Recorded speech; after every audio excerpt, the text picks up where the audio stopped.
He was the iron-fisted king who unified the continent. He was the last survivor of the winged dragons. This should have been a story about the bitter feud between two titans. But she, a little hamster demon who'd been working in the demon palace kitchens, accidentally stumbled onto the wrong stage. From then on, every answer was a matter of life and death. And every promotion came with a crystal-clear price. It seemed like she was escaping one deadly trap, only to fall step by step into his. Rebecca suddenly received a notice for a promotion and a raise. Just as she was giddy with excitement, thinking she'd finally made it, the job title on the notice struck her heart like a sledgehammer. His Majesty the Demon King's personal maid. Everyone knew the stories about Demon King Abrumt. He took the throne at 10, and in just 10 years he unified the fractured Dark Domain and slaughtered the entire Winged Dragon clan, becoming the most powerful being on the Slot continent. Even more terrifying, he had also eliminated his own mother and his sister's entire family. For a tyrant whose hands were stained with so much blood, just surviving under his rule was a miracle, let alone working for him. Filled with dread, Rebecca begged the head chef to let her stay. But the chef just smiled and coaxed her. Take a look at the salary and benefits before you decide. Paid vacations, a triple year-end bonus, and they'd even solve her housing and residency issues. It was the dream benefits package for any working person. Tempted by the money and the chance to reunite with her family, Rebecca finally gritted her teeth and accepted the job. That seemed like a golden opportunity on the surface, but was fraught with peril. With a heart full of unease, Rebecca arrived at the Demon King's chambers. The headmaid shoved a broom into her hands and commanded coldly, "Go and sweep the Phoenix Hall." Rebecca's heart tightened. She hesitated, having heard that the Phoenix Hall was a forbidden area. Seeing her reluctance, the headmaid said snidely, "The head chef told me you were a hard worker. Why are you already trying to get out of your first task?" The others around them chimed in with agreement. Not wanting to make a bad impression on her first day, Rebecca had no choice but to brace herself and agree. As she walked away, the others began to whisper.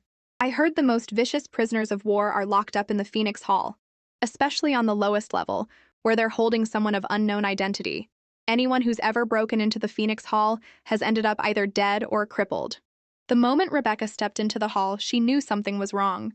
Suddenly, a powerful dark energy shot through her body, followed by the tragic wails of countless resentful spirits echoing through the air. Rebecca struggled desperately, not wanting to die so senselessly here. Just then, she felt something approaching from behind, and terror instantly consumed her.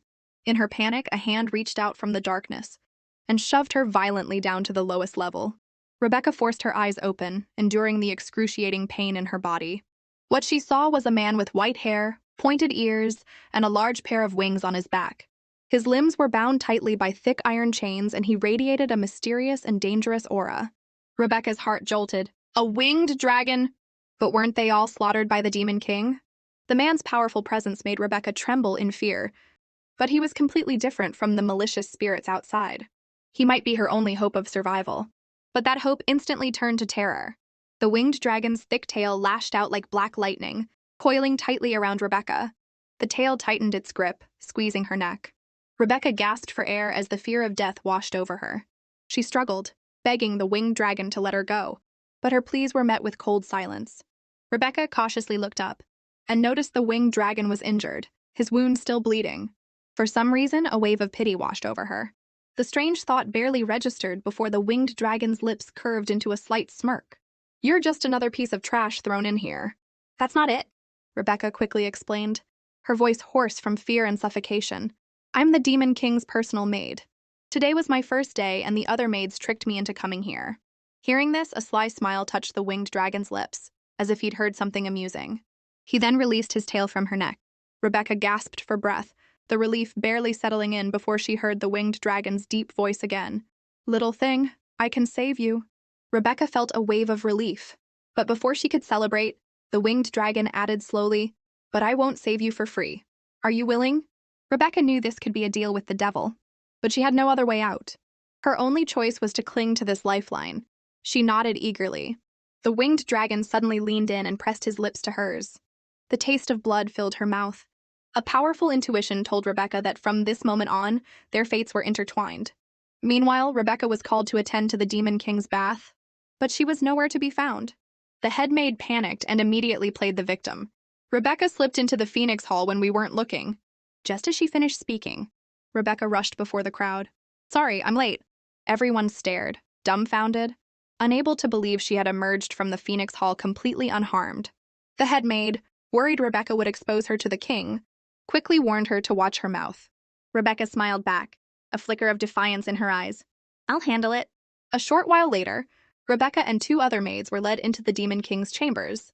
Rebecca felt like her luck had run out. She'd just escaped the dragon's den, and now she was walking into the tiger's lair. Soon a guard signaled for them to stop. He went ahead to report to the king. "Your Majesty, they've been brought." A powerful and terrifying aura washed over them. Rebecca's heart pounded, and she instinctively lowered her head, not daring to look up. "Among the three of you, there is a traitor." The Demon King's voice was bone-chillingly cold. Rebecca's mind went blank, her heart hammering in her chest. The Demon King, sword in hand, approached her step by step. He reached out, lifted her chin, and asked coldly, "You're the new one, Rebecca?" Rebecca trembled with fear, her mind racing. "Did he find out about my deal with the winged dragon?" "The dragon needs a strand of the Demon King's hair within 2 days, or I'll die for sure." Before Rebecca could process her panic, the sharp sound of a sword swinging cut through the silence. She slowly turned her head in horror, to see a warm spray of red splatter across the cold floor. The smell of blood quickly filled the air. Rebecca's legs gave out and she collapsed to the ground.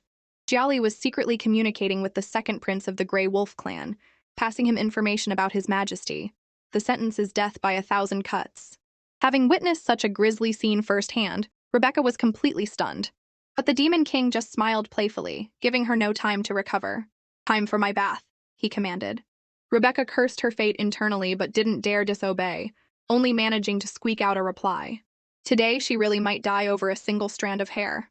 After all, the Demon King in front of her was 100 times more ruthless than she had ever imagined. In a flash, the Demon King had shed his clothes and was leisurely soaking in the bath. A glimmer of hope appeared in Rebecca's eyes. Maybe there was a stray hair on his clothes.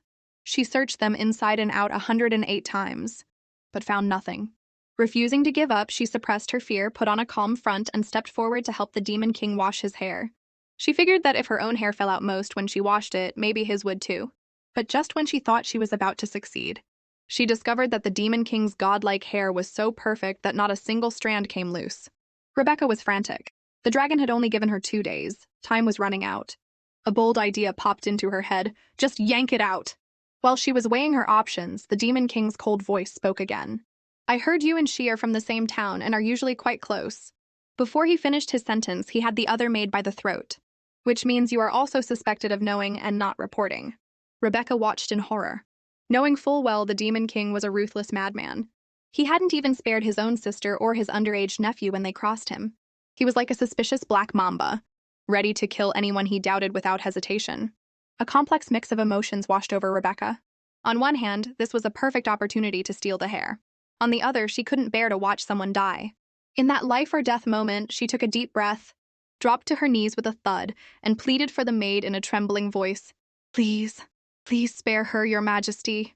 If you suspect her, you can banish her from the palace, but please don't kill her." The Demon King glared at Rebecca. "Are you her accomplice?" Rebecca was stunned, then frantically denied it, distancing herself while continuing to speak for the maid. "Because she's just like me. Just an ordinary person trying to make a living under you, hoping to save enough money to go home and be with her parents. Your Majesty, even someone as high and mighty as you must have people you care for, people you hope will return, right? Please don't destroy a family and plunge them into despair over a mere suspicion. Please spare her life." Rebecca had dared to speak so bluntly to the almighty Demon King. For a moment, the entire chamber fell silent, and everyone held their breath for her. The Demon King's face darkened. With a cold snort and a flick of his wrist, he sent the maid flying 10 feet away. "Get out!" The Demon King's icy voice echoed through the hall. The maid scrambled to her feet and fled. Rebecca quickly knelt to thank the Demon King, then moved to help him with his robe. But in a cruel twist of fate, her foot slipped on a bar of soap, sending her flying uncontrollably toward the Demon King. At the last second, the Demon King sidestepped, and Rebecca plunged headfirst into the steaming bath. Splash! She even managed to swallow a few mouthfuls of the king's bathwater. The Demon King just spoke coldly, telling her to learn her lesson. A guard understood immediately, responding, "Yes, sir." Rebecca had narrowly escaped the Demon King's wrath, and she secretly rejoiced at the few strands of hair she'd managed to grab. But her happiness lasted only 2 seconds before a bucket of cold water was dumped on her head, figuratively. For bumping into the Demon King, Rebecca was sentenced to 3 days in solitary confinement as a warning. The deadline with the winged dragon was now just 1 hour away. Trapped in the small, dark room, Rebecca looked at the single tiny window and had an idea. It seems the only way out is to change back to my original form. With a shake, she transformed back into an adorable little hamster. She scrambled with all her might, climbing out of the window and finally escaping the room. Ha ha ha, I'm free! But just as she was celebrating, a blinding blue light flashed, and a powerful force threw her back, sending her face planting into the dirt.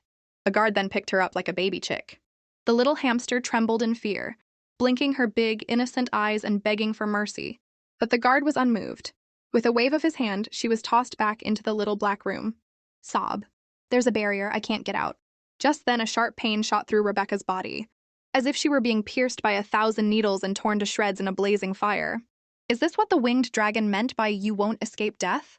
In less than a second, her body began to dissipate, turning into specks of light until she vanished completely, leaving only the empty silence of the little black room. In the dark prison, the Dragon King's anticipation had turned to disappointment. As I thought, another useless one. Just then, Rebecca materialized right in front of him. The Dragon King's pupils constricted. He never would have imagined that the girl would appear before him, alive and well. Rebecca's voice trembled with pain. Save me, please, save me.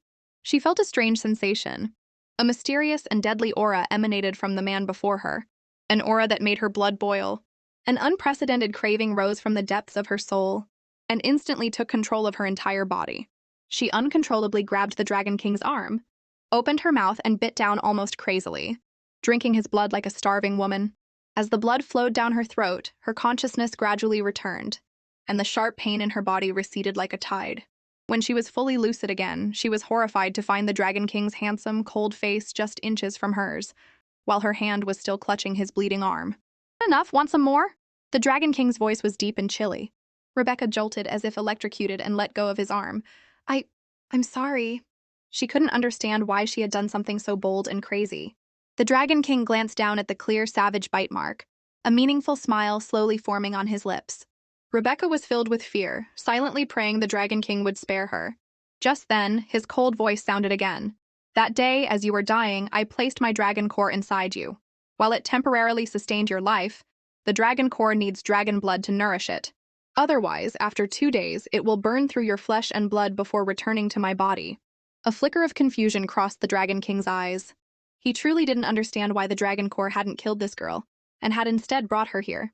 But she had certainly managed to pique his interest, and he looked forward to seeing what she would do next. Hearing the Dragon King's explanation, Rebecca instantly understood from now on she had to rely on his blood to live. The Dragon King promised that as long as she did his bidding, he'd provide all the dragon blood she needed. Rebecca hesitated. Betraying the Demon King was also a death sentence, and with his skill set, she'd probably be killed off in 2 chapters. At this thought, Rebecca cursed the heavens for dragging her into this mess. But the Dragon King wasn't finished. He threw out another lure. Do one more thing for me, and I'll make the dragon core permanently stable within your body. Rebecca looked back at him warily. Really? The Dragon King let out a cold laugh. My dragon core has an ability no one knows about. Using the Demon King's hair as a medium, you can enter his dreams. Rebecca's heart sank. What? Enter His Majesty's dreams? That's right. I want you to go into his dreams and find my reverse scale. Rebecca looked at the Dragon King's wound, and a pang of sympathy shot through her. But her rational mind quickly took over. The Dragon King had done too many evil things, which is why the Demon King had stripped him of his scales. He didn't deserve her pity. This was supposed to be a fight between 2 powerful figures, so why was a small fry like her caught in the middle? The more she thought about it, the more unfair it seemed, and she couldn't help but shout, I don't want to go, I don't want to die. Hearing this, the Dragon King threatened to take back the dragon core inside her, which would kill her instantly. He looked Rebecca up and down, a playful glint in his eyes. You're well endowed and have a certain aesthetic value. To save her own skin, Rebecca clung to this lifeline the Dragon King had thrown her and promised, I'll get the mission done. The Dragon King nodded in satisfaction. Once the dream ends, the dragon core will erase the Demon King's memory of it. You'll be safe in the real world. Rebecca was full of questions, but before she could ask how to do it, the Dragon King cut her off. The dragon core will go into the dream with you. Just follow its instructions. With that, he glanced at his own bleeding arm and leaned in close to Rebecca's ear, whispering with a low chuckle, Next time, you'll have to trade the location of my reverse scale for my blood. Before she could react, he waved his hand, and a giant magic circle appeared out of thin air, glowing with a mysterious and dangerous light. Rebecca wasn't even mentally prepared. Before the Dragon King shoved her into the center of the array, the world spun, and when she came to, she was in a boundless dark space. Countless sharp sword shadows rained down on her like deadly shooting stars. Rebecca's eyes widened in terror. She dodged left and right, desperately trying to escape the terrifying assault. But no matter how hard she tried, she seemed to be trapped in an invisible cage. Just as she was about to give up, the Dragon Core's voice appeared. This is the border of the Demon King's consciousness. His defensive awareness has taken the form of this sword rain to block intruders. But don't worry, you're only here in your conscious form. You'll feel pain, but you won't actually get hurt. The pain alone was enough to kill Rebecca. She worried that if the Demon King didn't dream, she would suffer for nothing. The Dragon Core prompted, "Actually, in the consciousness space, you can create things with your imagination. Why don't you try to make an umbrella to block them?" Rebecca's eyes lit up. She quickly closed her eyes and let her imagination run wild. But when she opened them with anticipation, the result was the same. She had manifested absolutely nothing.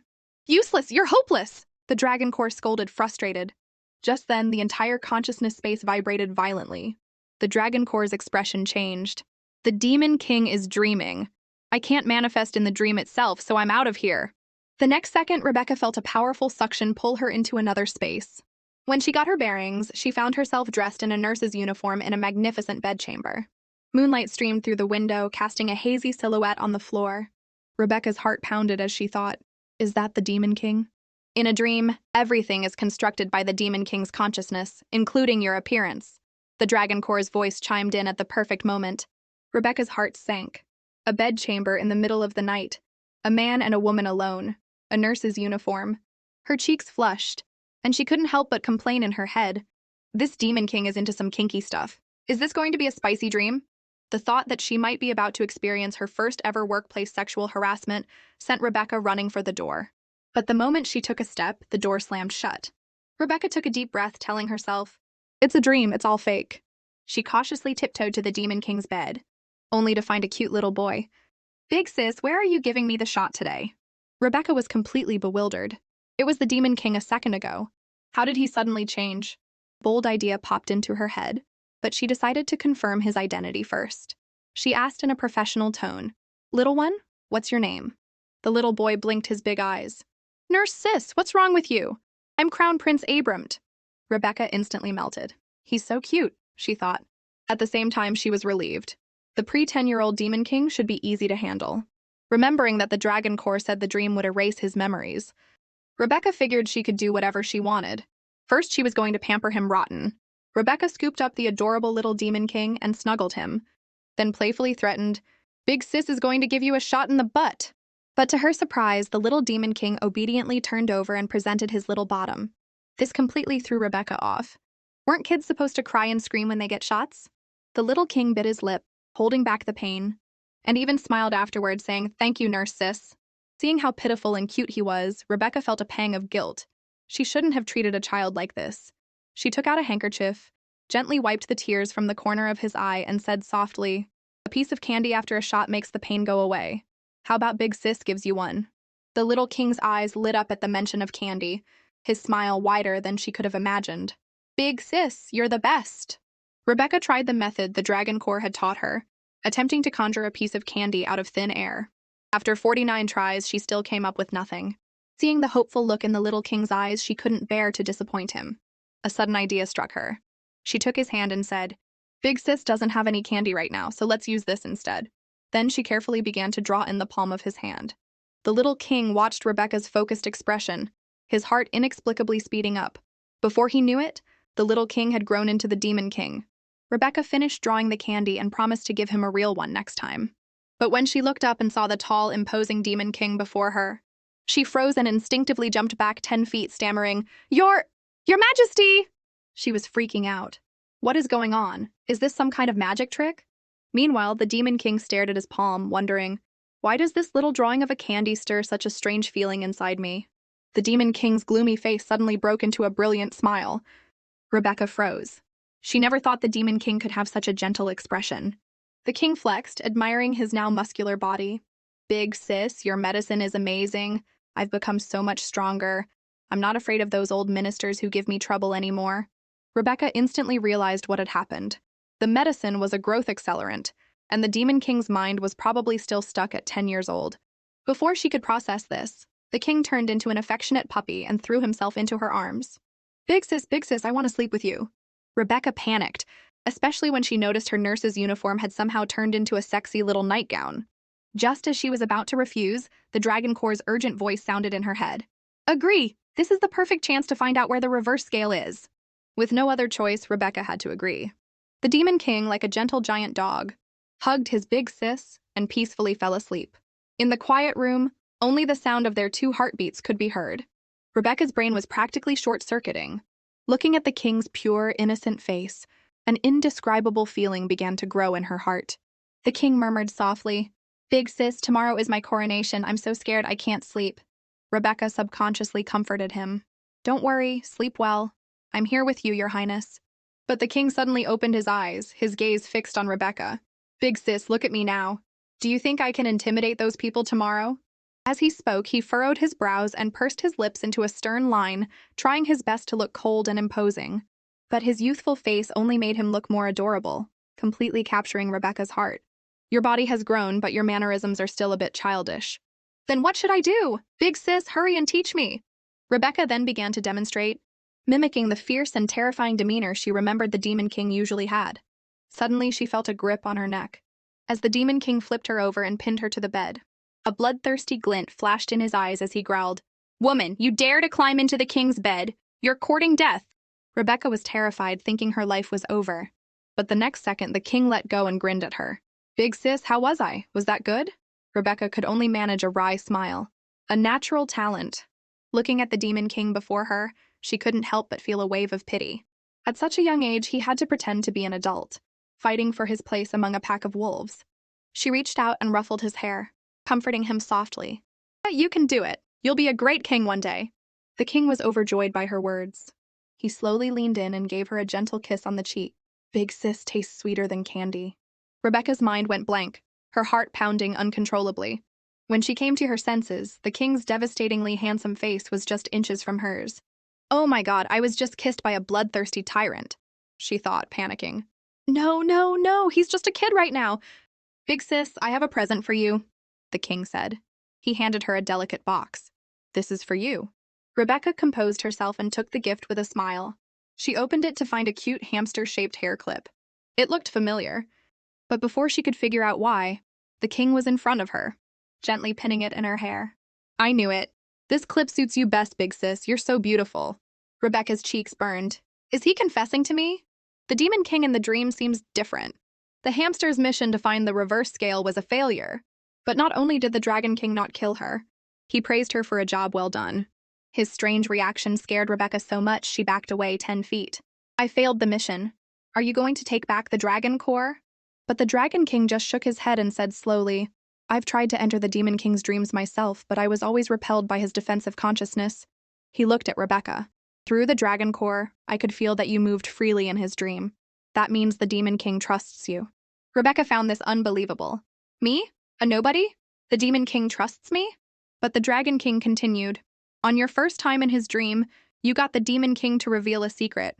A few more times, and we might just get our hands on that reverse scale." Rebecca was full of questions. Is the secret he's talking about that hamster hair clip? But more importantly, the Dragon King wanted her to go back into the dream. She shuddered and asked anxiously, "A few more times? What do you mean?" The Dragon King made a bold guess. The content of the dream is related to the linking object. If you could get the dreamer's saliva, tears, or blood, you might be able to enter their deeper subconscious. So next time, I need you to get me a few drops of the Demon King's blood. Rebecca's scalp tingled with fear. Last time, just getting a few strands of hair almost got her killed. This time, he wanted blood? This was basically a suicide mission. She was torn. Maybe I should just tell the Demon King everything. But the image of the brutally executed maid flashed in her mind, and she immediately dismissed the thought. Then again, this winged dragon, as strange and unpredictable as he was, still needed her. He probably wouldn't kill her, at least not for now. Thinking this, Rebecca took a deep breath and made up her mind. "I'll do it, but on one condition. I need 6 days, and you have to supply me with your blood during that time." The Dragon King readily agreed. He then reached up and plucked a dark red scale from his chest, handing it to Rebecca. "Take this. It has some information about the Demon King's habits and preferences." Rebecca's eyes widened in shock. How do you have this information? She blurted out.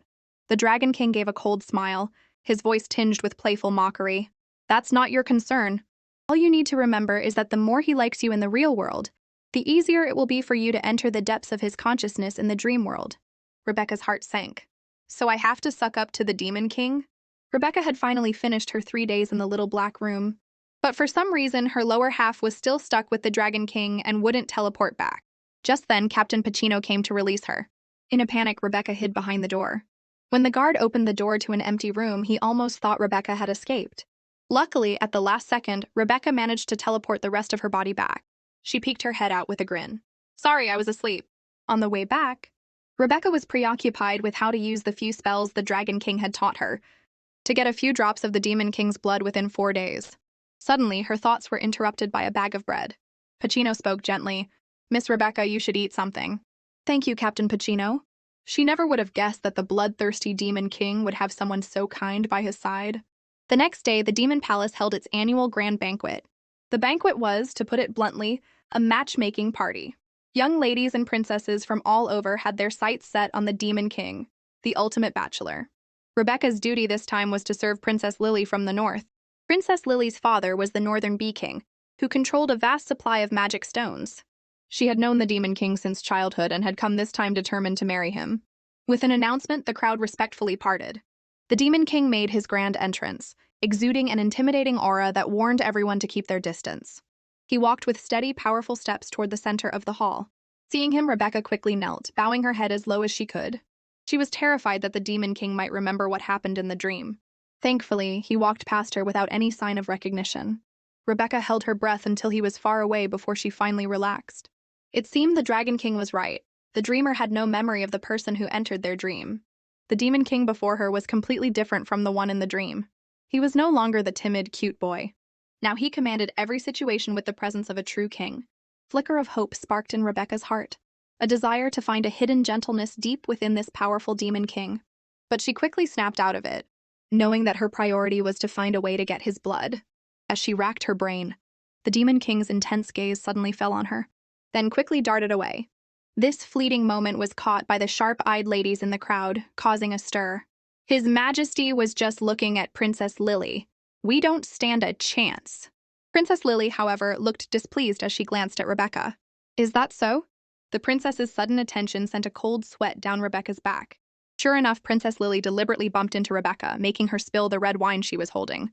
The Demon King glanced at Rebecca. Princess Lily, consumed by jealousy, failed in her attempt to frame Rebecca and went to complain to the king. Your Majesty, please allow me to take Rebecca back to the north to be properly disciplined. Rebecca's heart leaped into her throat. She knew the Demon King wouldn't offend a beloved princess for a small fry like her. If she wanted to live, she had to save herself. She dropped to her knees with a thud and yelled, I can't go! I'm in a passionate relationship with Captain Pacino, and I can't bear to be away from him for even a day. Her words silenced the entire hall. Pacino was also stunned, but seeing Rebecca's desperate expression, he couldn't bring himself to expose her lie, and played along, pleading with the king on her behalf. Everyone knew that the Demon King and Pacino were as close as brothers. To save face for the king, Princess Lily had to drop her scheme. Fine, I'm going to go change my dress. Excuse me. Having escaped disaster, Rebecca breathed a sigh of relief. However, she didn't expect that this would make the suspicious Demon King fixate on her. The Demon King asked Pacino coolly, When did you two get together? Pacino had no choice but to make something up. I liked her from the start, and then I saw how brave she was. I confessed as soon as her confinement was over. The Demon King's lips curved into a playful smirk. I hope you haven't misjudged her. The ball reached its climax as the first dance was about to begin. Princess Lily, having changed her dress, hurried back, eagerly awaiting the Demon King's invitation. Instead, the king walked over to Rebecca and extended his hand. Miss, may I have this dance? The entire room erupted. Everyone started whispering, guessing that the Demon King was signaling that he had no intention of marrying any of the princesses. Rebecca was dumbfounded. She didn't know how to dance. The moment they started, she began frantically stepping on the Demon King's feet. He almost yelped in pain. If you can't dance, you should have said so, he grumbled. Rebecca replied cautiously, When your Majesty invites, how could I dare to refuse? But her feet still wouldn't cooperate. The king, annoyed, pushed her away. Rebecca thought she was done for, but then the king's expression softened. Step on my feet. I'll lead you. Rebecca was stunned for a moment. The Demon King grew impatient and lowered his voice. Don't make me say it twice. Rebecca had no choice but to obediently wrap her arms around the Demon King's neck and step onto his shiny leather shoes. They continued to dance to the music. Being so close, Rebecca looked at the Demon King's handsome face and her heart began to race. At the same time, the aura he radiated felt strangely comforting. Just then, the Demon King leaned in close and whispered, Last night, a bold little demon snuck into my dream, and we shared an intimate moment. Was that you? The Demon King, suspicious of Rebecca, continued to test her. Come to me tonight. Wealth, power, glory, I can give you anything you want, even my blood. His voice was low and full of temptation. Rebecca stared at the Demon King. The offer was a deadly temptation, but also a perfect opportunity to survive. Nearby, Pacino watched Rebecca's dazed expression, his heart in his throat, terrified she would say the wrong thing and end up dead. Fortunately, at the critical moment, Rebecca snapped back to reality and decisively refused. Pacino and I haven't known each other for long, but I've seen him help the servants, and I've seen his undisguised concern for you. I want to protect his integrity and kindness. Even though I fear your power, I could never hurt him. The Demon King just gave a soft, in response, his face unreadable. Rebecca's heart pounded. Did I pass the test? She wondered. After a long moment, the Demon King spoke slowly. Pacino has been by my side since we were children. When the former king was assassinated, his father was killed as well. He has no friends besides me, and his own family abandoned him. He's always been very lonely. Since you two are together, treat him well.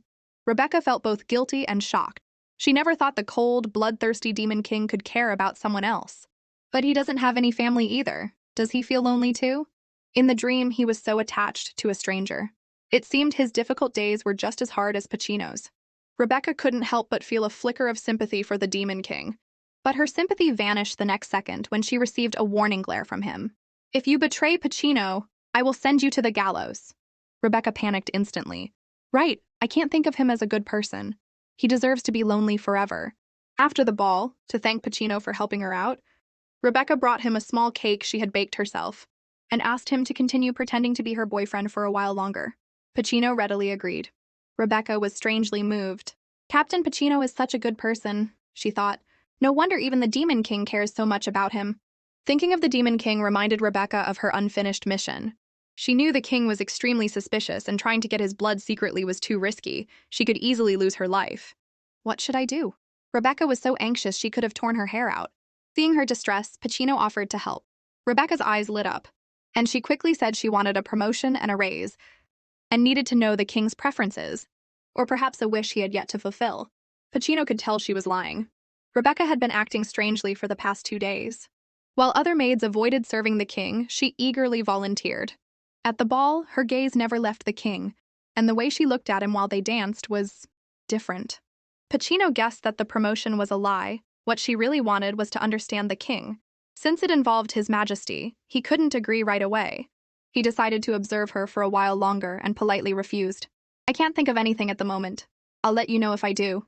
Okay, thank you, Captain Pacino. I won't disturb you any longer, Rebecca said before quickly leaving. Pacino watched her go, lost in thought. His Majesty has never had any friends. If someone could get close to him, maybe he would open up. I truly hope Rebecca doesn't disappoint. Rebecca had worked all day, only to end up with nothing. She carefully took out the Dragon King's scale. It was her only hope now. The scale projected an ancient image. In the vision, the former king was still alive, and the Demon King was just an innocent child with a close childhood friend, cherished by the king. The former king played with the little Demon King just like any other father. But good times are always short-lived. The former king died suddenly, and the little Demon King was imprisoned. From then on, his world was consumed by darkness. Perhaps it was this painful experience that turned the once innocent boy into the bloodthirsty monster he was today. A withered spirit Polonia tree in the vision seemed to be the key to the Demon King's unresolved trauma.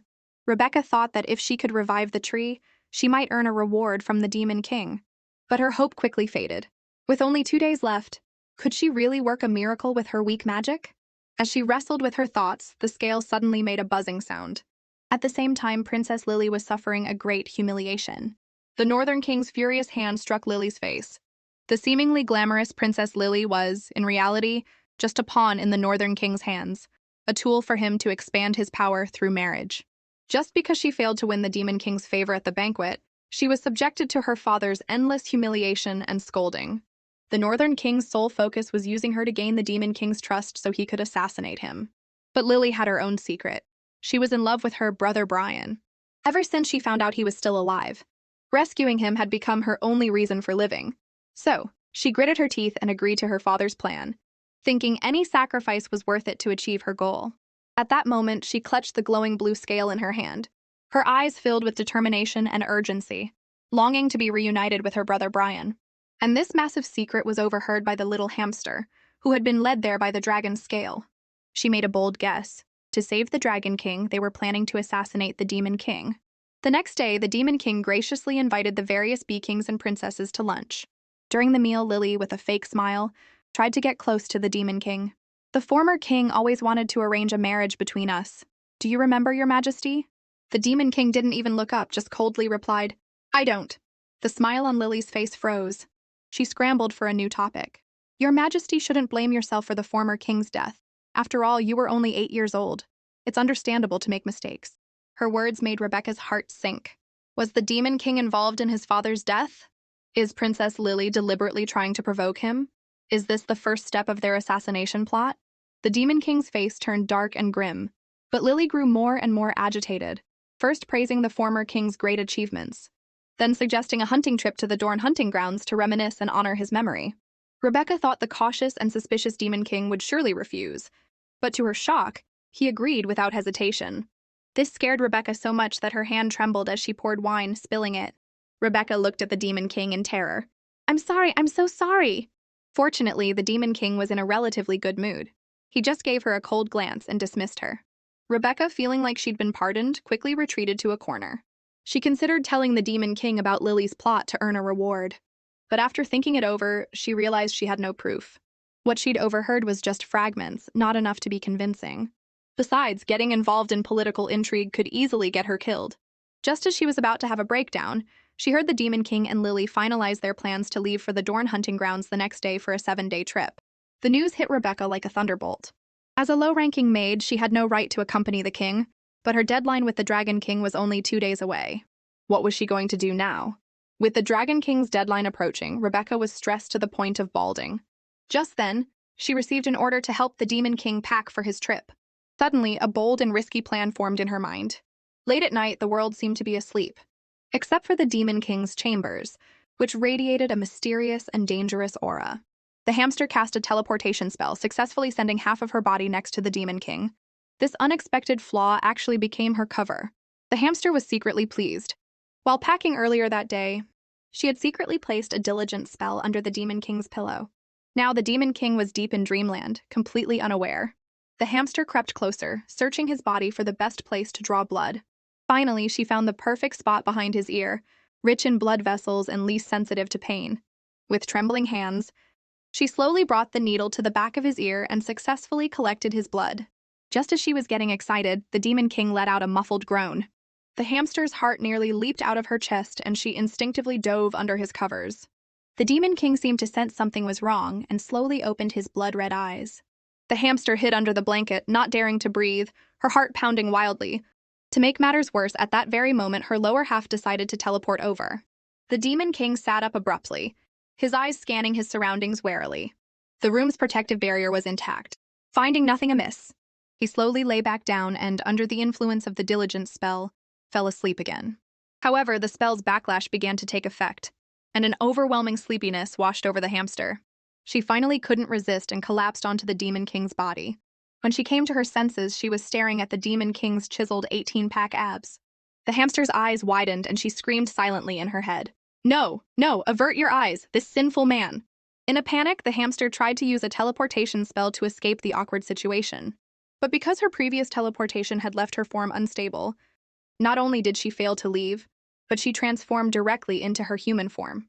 The Demon King's handsome face was just inches away, his warm breath on her face. The hamster completely froze, her body stiff as a board, only able to pray frantically in her mind, "Please don't wake up." She kept chanting the diligence spell under her breath. Just then, the Demon King's brow furrowed and he started mumbling, apparently trapped in a terrible nightmare. The hamster's heart tightened, and for some reason, a wave of pity washed over her. On impulse, she reached out, wanting to smooth the wrinkles on his forehead. The moment her fingertips touched his skin, The Demon King's blood-red eyes snapped open. The hamster gasped instinctively. Such beautiful eyes. The words were out of her mouth before she realized the Demon King was awake. The Demon King's long, slender fingers wrapped tightly around the hamster's delicate neck. A chilling, oppressive killing intent washed over her. Just as she was about to suffocate, the hamster managed to pry his fingers open. At the same time, the Demon King's towering body grew heavy under the influence of the diligence spell, and his eyelids began to close uncontrollably. Seeing her chance, the hamster, despite her weakness, gathered all her strength to escape. But the Demon King's long arm shot out and pulled her back into his embrace. The power of the diligence spell raged within the hamster, draining her strength rapidly, but compared to the Demon King, she still had a sliver of energy left. Gritting her teeth, she used the last of her strength to kick the Demon King hard.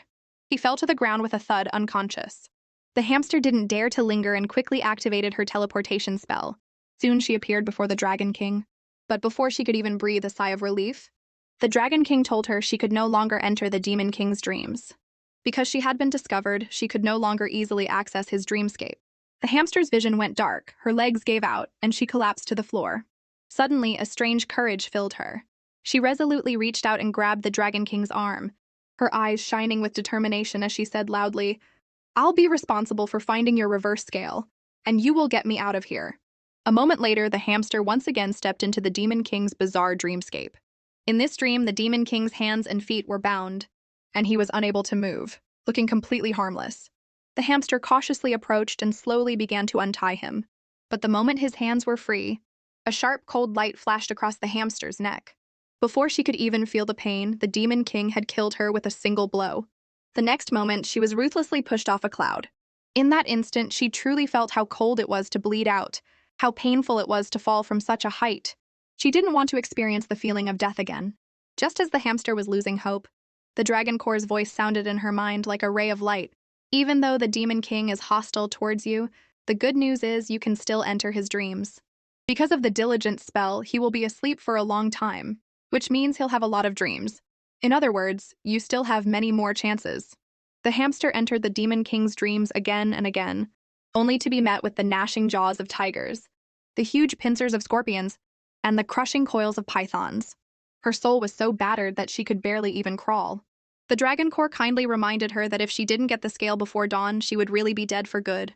Hearing this, and not wanting to drag her family down with her, the hamster forced herself to sit up. From now on, I can't let myself be killed in the dream. But gaining the Demon King's trust in such a short time is also impossible. Just as she had a flash of inspiration, a pair of evil hands appeared and pushed her into a bottomless abyss. The Demon King's eyes flashed red, as if he were smugly admiring his handiwork. Suddenly, his pupils constricted. He saw a flash of green in the hamster's arms, glowing faintly in the darkness. The Dragon Core, exasperated, teased, "You can't even conjure an umbrella. And you think you can conjure a tree?" The hamster was betting on the Demon King's obsession with the spirit Paulownia tree. If she could prove that she was the key to cultivating it, she could then ask for the winged dragon's heartblood and find the location of the scale. And sure enough, her effort paid off. The little sapling took root as it fell. The Demon King shot down like an arrow, his slender fingers gripping the hamster's waist tightly. But in the dream, his magic was limited, and the magical flame at his fingertips fizzled out. The two of them fell like a broken kite. At the last second, the Demon King twisted his body, using himself as a cushion to save the hamster. The hamster let out a huge sigh of relief. We didn't die from that height. He really does have main character plot armor. Just then, the Demon King's gaze fell on the spirit Paulownia in her hands. He spoke slowly. "Where did you get that?" "I grew it. Only the essence refined by my unique evolution technique can nourish the spirit Paulownia." The hamster suppressed her elation, but the sly glint in her eyes was impossible to hide. She had already formulated a perfect plan in her mind, but she never expected that the scene before her would leave her speechless once again. A stampede of spiders surged from behind the Demon King. The hamster took off running, but then saw a spider launch a fierce attack on the king. He curled up on the ground, tears streaming down his face. The hamster's eyes widened. What's going on? The Dragon Core's warning exploded in her mind. These are manifestations of the dreamer's inner demons. The spirit Paulownia must have triggered a strong emotional response in the Demon King.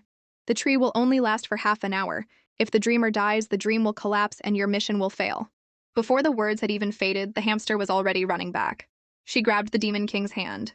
"Don't be afraid, I'll get you out of here." The Demon King looked up at the hamster, and his heart skipped a beat as a familiar yet fuzzy memory washed over him. Once before, it seemed, someone else had protected him so selflessly. They ran for a long time before finally finding a safe cave to hide in. The hamster noticed his wound was a strange purplish-black color. The dragon core urged her frantically, "He's poisoned! If the poison spreads, he'll die too!" The hamster reached out without thinking, but he grabbed her wrist. "What are you doing?" "You're poisoned," she explained.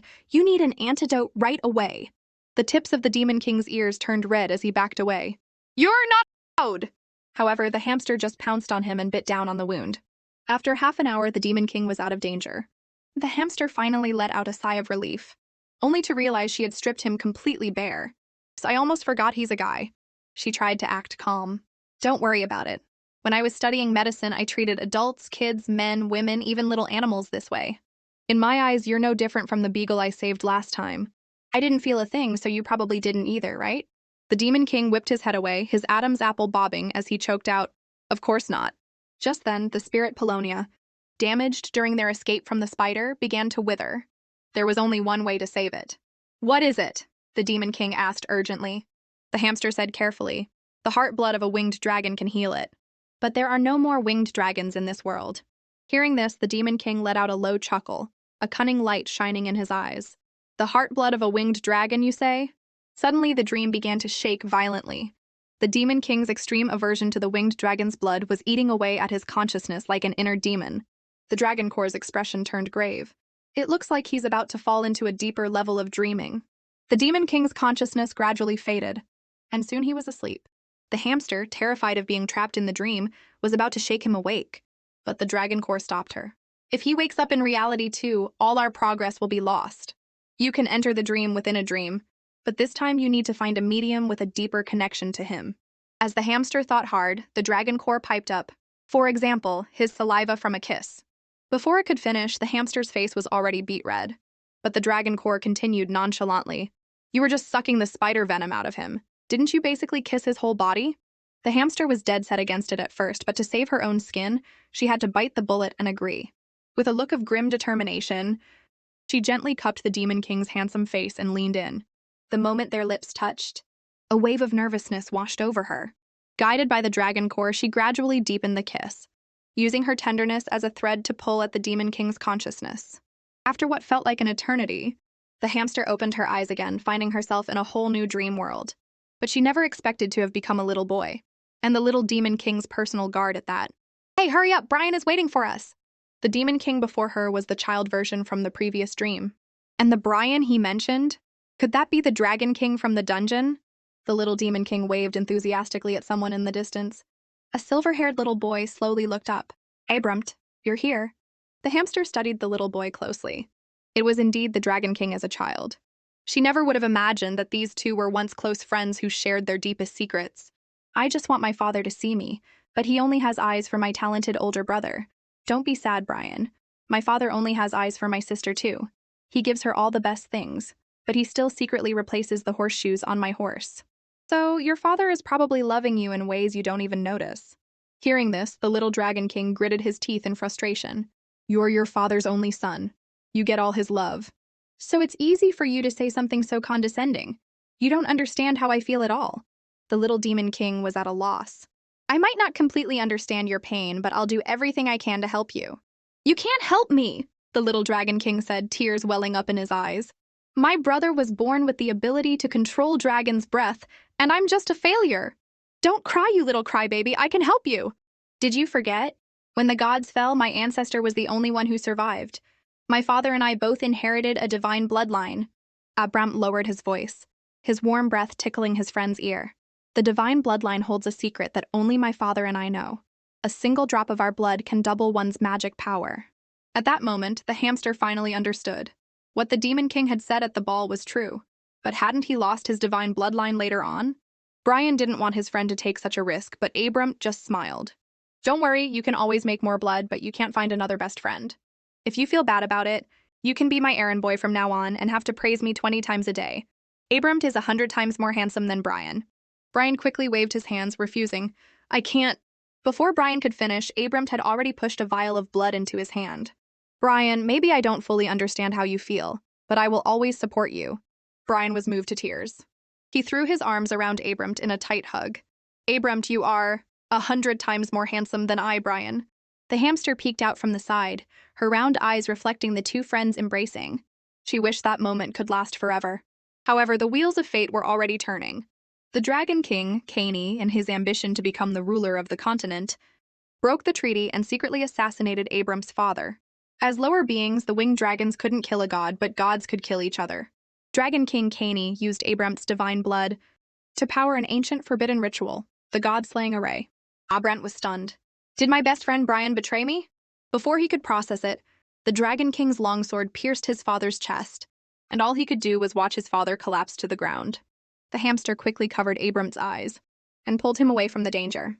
Abram's heart was being eaten away by guilt. He was consumed by the tragic belief that it was his own divine blood that had pushed his father to his death. The hamster quickly comforted him. It's not your fault. It was Brian. He betrayed your friendship. Abramt gritted his teeth, stubbornly insisting over and over that his father wasn't dead, his voice tinged with a near-maniacal desperation. He violently shook off the hamster's hand and turned to run back, determined to save the father he was convinced was still alive. The hamster watched his resolute back, a sharp stabbing pain twisting in her heart. She couldn't bear to watch Abramt go to his death. She rushed forward and hugged him with all her might, shouting desperately, Pacino's father gave his life to buy you time to live. You can't go die. However, Abramt was blinded by grief and obsession, unwilling to believe the cruel reality that his father was gone. Just then, a familiar voice came from behind. Abramt, are you going to keep being a fool? Abramt froze and slowly turned around. It was Brian.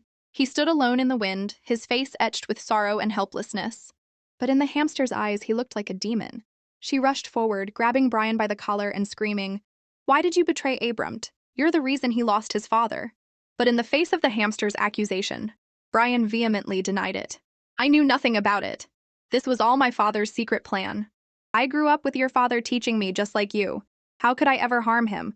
I lost the uncle who loved me too. I'm in as much pain as you are.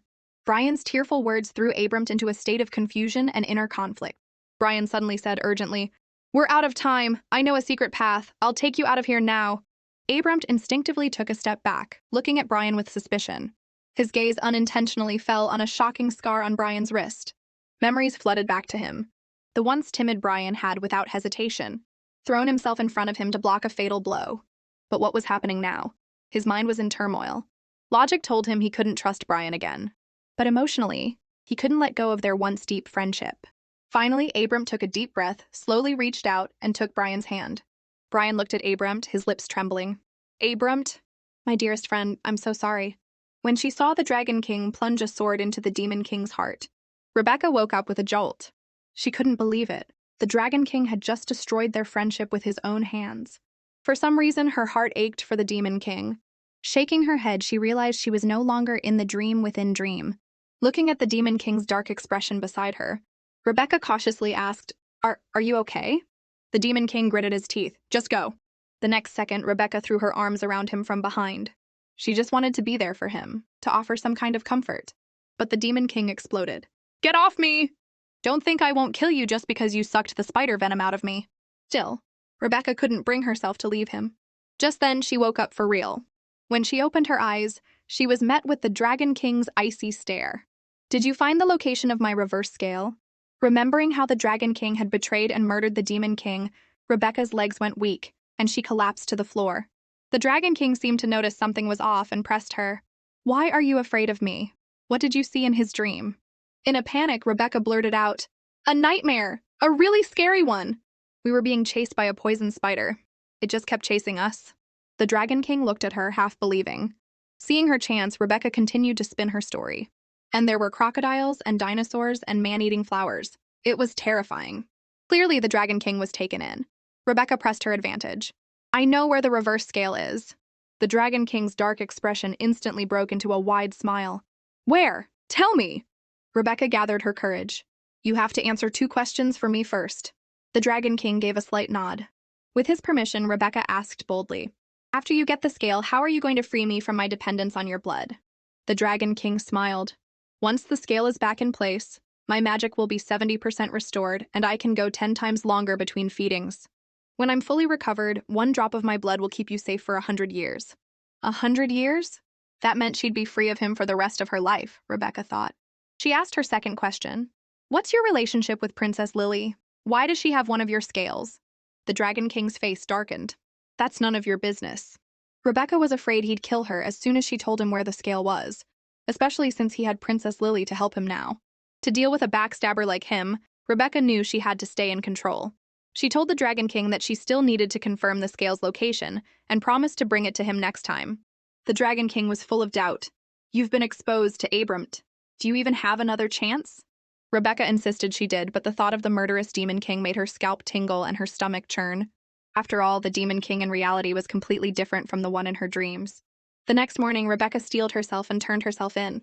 Seeing the Demon King's ice-cold face, she froze. The unspeakable things that had happened in the dream flashed through her mind, and Rebecca's face turned bright red. The Demon King looked up, shooting her a death glare. What, you came back to die? At his words, Rebecca dropped smoothly to her knees. Your Majesty, please spare me. If I didn't come back, your soldiers would have executed me on the spot. I just wanted to explain myself to you in person. A wicked smile played on the Demon King's lips as he leaned in and whispered mockingly in her ear. Then please, do tell. What business did you have climbing into my bed in the middle of the night? Rebecca fought to control her panic. She remembered the Dragon Core saying that the dreamer forgets the dream upon waking. To the Demon King, their life and death struggle together might as well have never happened. After a moment's thought, she quickly explained. Your Majesty, I wanted to get a drop of your blood. The Demon King was surprised, then angry. Who gave you the nerve to target me? Rebecca feigned calmness.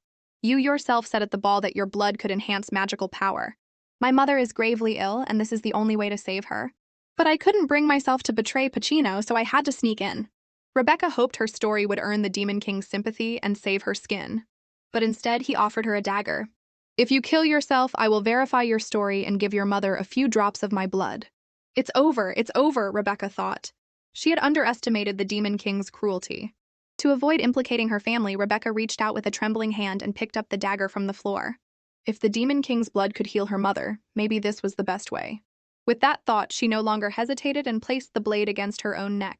As a line of red began to seep from Rebecca's white neck, the Demon King's expression shifted, and he suddenly shot out a hand, grabbing her wrist. Rebecca looked at him in shock, but his face was unreadable. You're one of Pacino's people. It would be difficult to explain if you died here. Then, the Demon King ordered Rebecca to accompany him to the Dorn hunting grounds. He wanted to see what other tricks she had up her sleeve right under his nose. Having just barely saved her life, Rebecca was terrified he'd change his mind and took off running. As the Demon King watched her retreating back, a cloud of suspicion formed in his mind. Her magic is weak, yet she can come and go through my barrier at will. And she knows advanced magic like teleportation. How many more secrets is she hiding? The procession to the Dorn hunting grounds set off in grand fashion, with Rebecca among them. Princess Lily was worried she would ruin her plans, but her ambitious father didn't seem to care, hoping to use Rebecca to drive a wedge between the Demon King and his guard captain. Princess Lily couldn't stand the sight of Rebecca, perhaps because of Brian, her one true love. The prominent bite mark on Brian's hand was like a thorn in her heart. When she took the scale Brian had given her and found Rebecca's quarters, Lily was convinced that Rebecca was only willing to risk her life for Brian because she was taken with his good looks. The sordid images that flashed in her mind only confirmed it. Rebecca deserved to die. She had worked so hard to win Brian's heart, only for Rebecca to swoop in while also two-timing him. Once they arrived at the hunting grounds, everyone set up camp. To completely eliminate the Demon King's suspicion, Rebecca put on a public display of affection with Pacino. The move made everyone around them envious. But it also unexpectedly made the Demon King jealous. Just then, another maid approached Rebecca and relayed the Demon King's orders with a serious expression. It's a hot day. His Majesty has instructed you to go cool down the soldiers' horses with a wash. Rebecca was stunned. This was bad. The poor little working hamster had no choice but to obey. As Rebecca reluctantly headed off to her task, Princess Lily passed her. Rebecca sensed an inexplicable hostility from her, but she had no idea how she had offended the princess. Night fell in a blink of an eye. As Rebecca worked, she grumbled to herself, did he bring me to the hunting grounds just to torture me? Making one person do two jobs without a raise, he's the worst kind of boss. To save her skin, she had lied to the Dragon King about knowing where the reverse scale was. This might be her last chance to survive. She racked her brain for a way to enter the Demon King's dream. Maybe I can knock him out, but he's too strong. Make him fall for me? No, I'm Pacino's girlfriend now. Use the diligence spell on him again? But then I'd fall asleep too. As she was stressing out, she heard footsteps behind her. "Miss Rebecca, we're from the interrogation unit. His Majesty has instructed you to come with us." Hearing the word interrogation, Rebecca's heart skipped a beat. It's over, it's over. The Demon King suspected her after all. Claiming the king wanted to question her, 2 guards led Rebecca into the woods. Her heart pounded the whole way. Did His Majesty figure something out? Did Princess Lily tell him something? The more she thought, the more she panicked, especially worried that the Dragon King had revealed her secrets to Lily. As they got farther from the camp, the atmosphere grew more sinister. Rebecca couldn't help but ask, "What's going on?" In an instant, the 2 guards' faces turned cold, their eyes flashing with a murderous glint as they said, one word at a time, "We're here to send you on your way." Meanwhile, Princess Lily had deliberately lingered in the Demon King's tent to buy time. When she figured enough time had passed, she got up to leave. The Demon King felt her behavior was a bit odd, but he didn't give it much thought. After Lily left, the Demon King remembered Rebecca. A maid informed him she was still washing the horses. Hearing this, the king immediately dropped what he was doing and strode out of the tent, pointedly telling the maid not to inform Pacino. At the same time, a 2-meter-long blade whistled through the air, hacking down at Rebecca. She was filled with despair, thinking this was the end. But in that split second, the unexpected happened. A giant frog appeared out of nowhere and, in the blink of an eye, swallowed the 2 guards whole. Rebecca was so scared she shifted back to her hamster form. Screaming for help at the top of her lungs, she scrambled away as fast as she could. And so, 1 hamster and 1 frog raced wildly through the wind. After running for who knows how long, Rebecca was so focused on escaping that she didn't watch where she was going, missed a step, and went tumbling straight over a cliff. In that life-or-death moment, a pair of strong arms caught her and held her tight. Rebecca looked up and saw it was the Demon King. His expression was grim, but there was an unmistakable hint of tension in his eyes. "Get behind me." Before Rebecca could recover from the shock, the Demon King had already activated a magic circle. With a flash of light, the giant frog dissolved into a cloud of poisonous gas that slowly dissipated into the air. "Hold your breath," the Demon King said urgently, quickly reaching out to cover Rebecca's mouth and nose. The moment his fingertips touched her lips, time seemed to stand still. Rebecca felt her heart start to beat erratically. She cautiously glanced at the man so close to her, and couldn't help but remember all the moments they had shared in the dream. An unfamiliar feeling began to quietly grow in her heart. The close proximity sent the Demon King into a panic. He snatched his hand back and turned to leave. Rebecca quickly scrambled after him, but her foot slipped and she fell face first into the dirt. Watching the Demon King's retreating back, Rebecca started to cry. "Your Majesty, please don't leave me alone. I'm scared to be here by myself." Her cries stopped him in his tracks. He slowly turned around and saw a pitiful little girl kneeling on the ground, looking so miserable that anyone would have felt sorry for her. Just then, Rebecca's stomach let out an ill-timed grumble. She was so embarrassed she could have died. Stupid stomach, you could have been hungry any other time, why now of all times? In a flash, sizzling juicy meat was already roasting over a fire. But Rebecca hesitated. Was this the meat from that poisonous frog? The Demon King coolly stated that he had already removed the poison glands. Hearing that, Rebecca took a confident bite, and the flavor instantly hit her soul. It was so good she could have stomped her feet. Rebecca's gaze unintentionally fell on the Demon King. She saw that he had cut the meat into small, easy-to-eat pieces just for her. It was a level of thoughtfulness he probably didn't even realize he had. At that moment, Rebecca was certain that the 2 guards hadn't been sent by the Demon King. She just couldn't figure out who wanted to harm her. As she was wondering, the Demon King spoke slowly. "Princess Lily kept me occupied for a full hour, just to lure you into this swamp of death." Rebecca was shocked. "Princess Lily used you just to kill a lowly maid like me? Perhaps the reason has to do with you, not me." Rebecca gathered her courage and moved closer to the Demon King. "Your Majesty, if I were Princess Lily, I'd be curious too. Why did you specifically request to have me transferred to be your personal maid? And why did you save me?" Faced with Rebecca's string of questions, the Demon King snapped, "It's because I've spared you time and time again that you dare to be so presumptuous." His words sent a jolt through Rebecca, and she dropped to her knees to beg for forgiveness. For a moment, the air grew deathly silent. After what felt like an eternity, the Demon King sighed, breaking the terrifying peace. "I checked. Your mother is indeed gravely ill." Hearing this, Rebecca quickly looked up and cautiously asked, "Your Majesty, do you know how she is now?" Seeing her tear-filled eyes, the Demon King couldn't bear it and softly reassured her, "She'll be fine." In truth, the Demon King had already secretly given his blood to the doctor, but he never intended for Rebecca to know. The Demon King's soft words of comfort struck Rebecca right in the heart. Moved to tears, she finally gathered the courage to tell him the secret she had kept hidden for years. Before I was 8, I was just an abandoned child, left for dead in a pool of blood deep in the forest. It was my parents who rescued me from the jaws of wild beasts. I have no memory of anything before I was 8.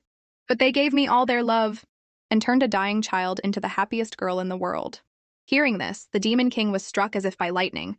A flood of buried memories rushed back to him. He, too, had once promised someone that he would find her. The Demon King spoke slowly. Do you want to know about your life before you were 8? Do you want to know why you were lying in a pool of blood in the wilderness? It was the first time Rebecca had ever faced this question, and she froze. All she remembered was being covered in injuries when her parents found her. Her past must have been terrible, and she didn't want to reopen old wounds. The Demon King's heart inexplicably tightened. Don't you want to know who hurt you? Don't you want revenge? But Rebecca just smiled serenely. The people who love me wouldn't want me to be trapped in hatred and pain. Letting go of the past is the best way to honor them. Rebecca was actually trying to tell the Demon King that his father wouldn't want him to be tormented by guilt and hatred, but she was afraid of arousing his suspicion. Thinking quickly, she performed a bit of magic in front of him. Your Majesty, look! The Demon King followed the faint light with his eyes, and his pupils constricted. Cradled in Rebecca's arms was a spirit Paulonia sapling. He looked at it with disbelief. Rebecca quickly explained, I sensed that a small branch of the tree you and the former king planted still held a trace of his spirit, so I secretly took it and tried to heal it. Your Majesty, this is no coincidence. It was your father using his last bit of strength to protect this spark of life and to protect you. In all the places you couldn't see, he has never left your side all these years. The Demon King suddenly leaned in close to Rebecca. Then why did you save it? Rebecca panicked. I could feel your longing for the former king, a weight so heavy you could barely breathe. I didn't want you to be trapped in eternal darkness. While that wasn't the whole reason, it was what was in her heart. The Demon King's heart was slowly being healed by Rebecca. Even in a dangerous situation, she was still thinking of how to bring him light and hope. Just then, a voice shattered the delicate atmosphere. Pacino came galloping over on his horse. Your Majesty, the maid said you hadn't returned, so I... He trailed off, stunned by the scene before him. His Majesty had given Rebecca his cloak and was even personally grilling skewers for her. This was a once-in-lifetime sight. While Pacino was still confused, the Demon King ordered him back to the palace, stubbornly explaining that she was just taste testing for poison on his orders. As the Demon King walked away, Pacino whispered to Rebecca, asking what had happened. Rebecca replied, I was tricked into coming here and ran into a magical beast. Luckily, His Majesty was passing by on patrol and saved me. Pacino was even more confused. The nightly patrols had ended long ago. Could it be that His Majesty came here specifically to save Rebecca? Meanwhile, Princess Lily got a hard slap across the face. The Northern King roared with uncontrollable fury. How dare you act so rashly? It was just a worthless little maid, and because of your foolish actions, the Demon King changed the hunting grounds. Our entire meticulously planned operation is ruined. Lily, her eyes filled with tears of grievance, held her stinging cheek and shot back. She is no ordinary maid. When she was in danger last night, the Demon King personally went to save her, and she's working for Brother Brian. Hearing this, a malicious glint appeared in the Northern King's eyes. That's enough of a lead for us to stir up some real drama. The next day, the highly anticipated autumn hunt began. The Demon King made his entrance and immediately showed off his incredible skill. An arrow flew from his bow and struck a massive black bear, an easy opening kill. Pacino didn't miss the opportunity to shout his praise. Incredible skill, Your Majesty! To help the Demon King finally find a partner, he had specifically brought Rebecca to the event, hoping she would witness his impressive prowess. However, Rebecca's attention wasn't on the Demon King at all. Instead, she was worried about the bear that had been shot. That must be a new mother. Even as she was dying, she was desperately trying to crawl back. She must have been worried about her cub. Pacino was stunned. The first step of his grand plan had failed just like that. He quickly reassured Rebecca, Don't worry, we'll go find the cub right now.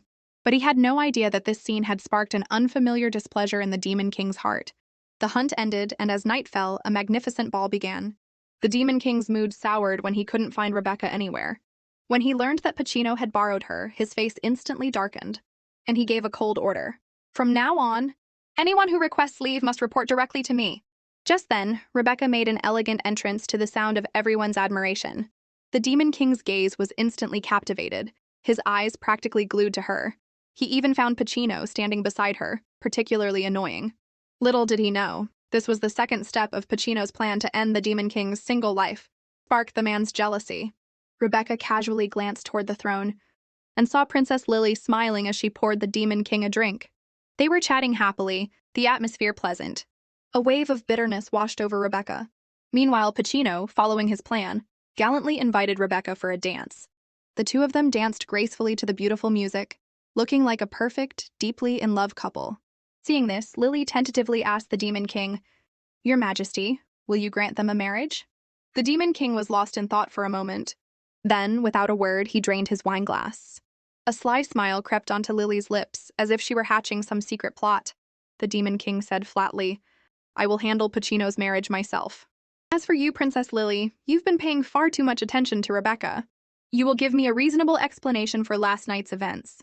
Lily's face went pale with fear, and she quickly explained, "Your Majesty, I saw that her identity was unknown, and I was afraid she might be a threat to you." The Demon King didn't even look up. "All of your clothing shops in this country have been shut down, and the head of that horse of yours has been delivered to your tent." Hearing this, Lily's legs gave out, and she collapsed to the floor with a thud. But the Demon King continued his cold warning without a shred of mercy. "My people are not for you to command." Seeing this, Lily could only crawl forward and beg for forgiveness.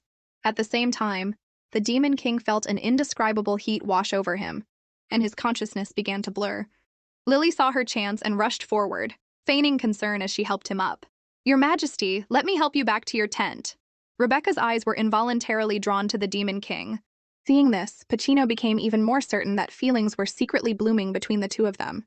Little did he know, Rebecca was just trying to figure out a time to enter the Demon King's dream. She anxiously said to Pacino, "Sir, His Majesty is very drunk. I should go help." Pacino, of course, was thrilled, hoping this would be the chance for the Demon King to open up to Rebecca. Meanwhile, Lily reported back to her father, the Northern King. "Father, I sent the maid away. It's just the two of them in there now." Hearing this, a malicious smile spread across the Northern King's face. "Excellent. The magic I put in that wine isn't just for seduction." At that moment, the Demon King's face flushed an unnatural red, and his breathing grew ragged. Rebecca cautiously approached and gently covered him with a blanket. After confirming that no one else was around, and that the Demon King seemed to be unconscious, she was secretly delighted, thinking this was the perfect opportunity to enter his dream. Her eyes were fixed on the Demon King's lips. All she needed was his emotionally charged saliva. "All I have to do is kiss him. Just kiss him." Thinking this, she slowly leaned toward his lips. Just as their lips were about to touch, the Demon King's eyes suddenly snapped open. Rebecca shot back with a jolt. The Demon King sat up abruptly and demanded, "Are you in my dream again?" Rebecca's heart tightened, thinking he was just deliriously drunk. Before she could react, the Demon King's handsome face was close, his magnetic voice whispering in her ear, "You were about to kiss me just now, weren't you?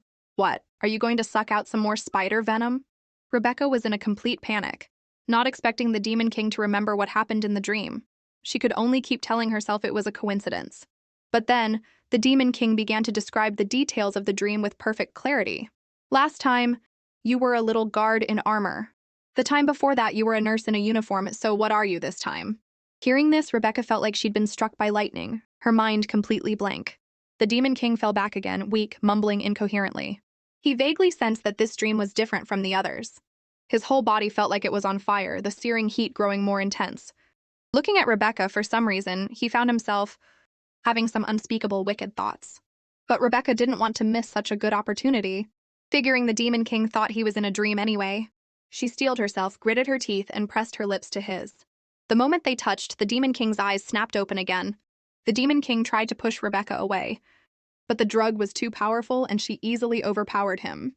Rebecca knew this was her only chance, so she mustered all her strength to seal his lips.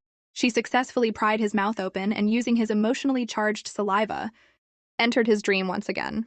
Only this time, in the dream, she had turned back into an adorable little hamster. Just then, she heard the sound of urgent footsteps. The young Demon King instinctively scooped up the hamster and signaled for her to be quiet. Since that day, he had been mercilessly locked in this dark prison. The greedy winged dragon king coveted the mysterious and powerful divine bloodline within him and sent people to torture him cruelly every few days. Not only that, but to keep any living creature from getting near him, the Dragon King had arranged for a swarm of spiders to watch him day and night. The young Demon King was worried the hamster would be harmed, so he whispered for her to leave quickly. Looking at the seals all around him, the young king thought that rather than letting his divine bloodline fall into the hands of his father's killer, it would be better to entrust it to the hamster before him and help her escape. So, he quietly channeled his spiritual energy and slowly infused his divine bloodline into the hamster. Suddenly, a spider radiating a strange aura lunged at the hamster. Seeing this, the hamster trembled and took off running on her little legs. The young demon king watched her go, thinking to himself that perhaps this was the best fate for his divine bloodline. As long as it didn't fall into the hands of the winged dragons, they could search his body all they wanted. He had nothing to fear. But who would have thought that the next second, he would feel a warm touch on his fingertip? He looked down in astonishment and saw the hamster tightly gripping his finger. The young king asked, surprised, "You already escaped. Why did you come back?" The hamster panted, "I'm going to get you out of here with me before those spiders come back." In reality, she had another motive: to get the location of the reverse scale from the young king.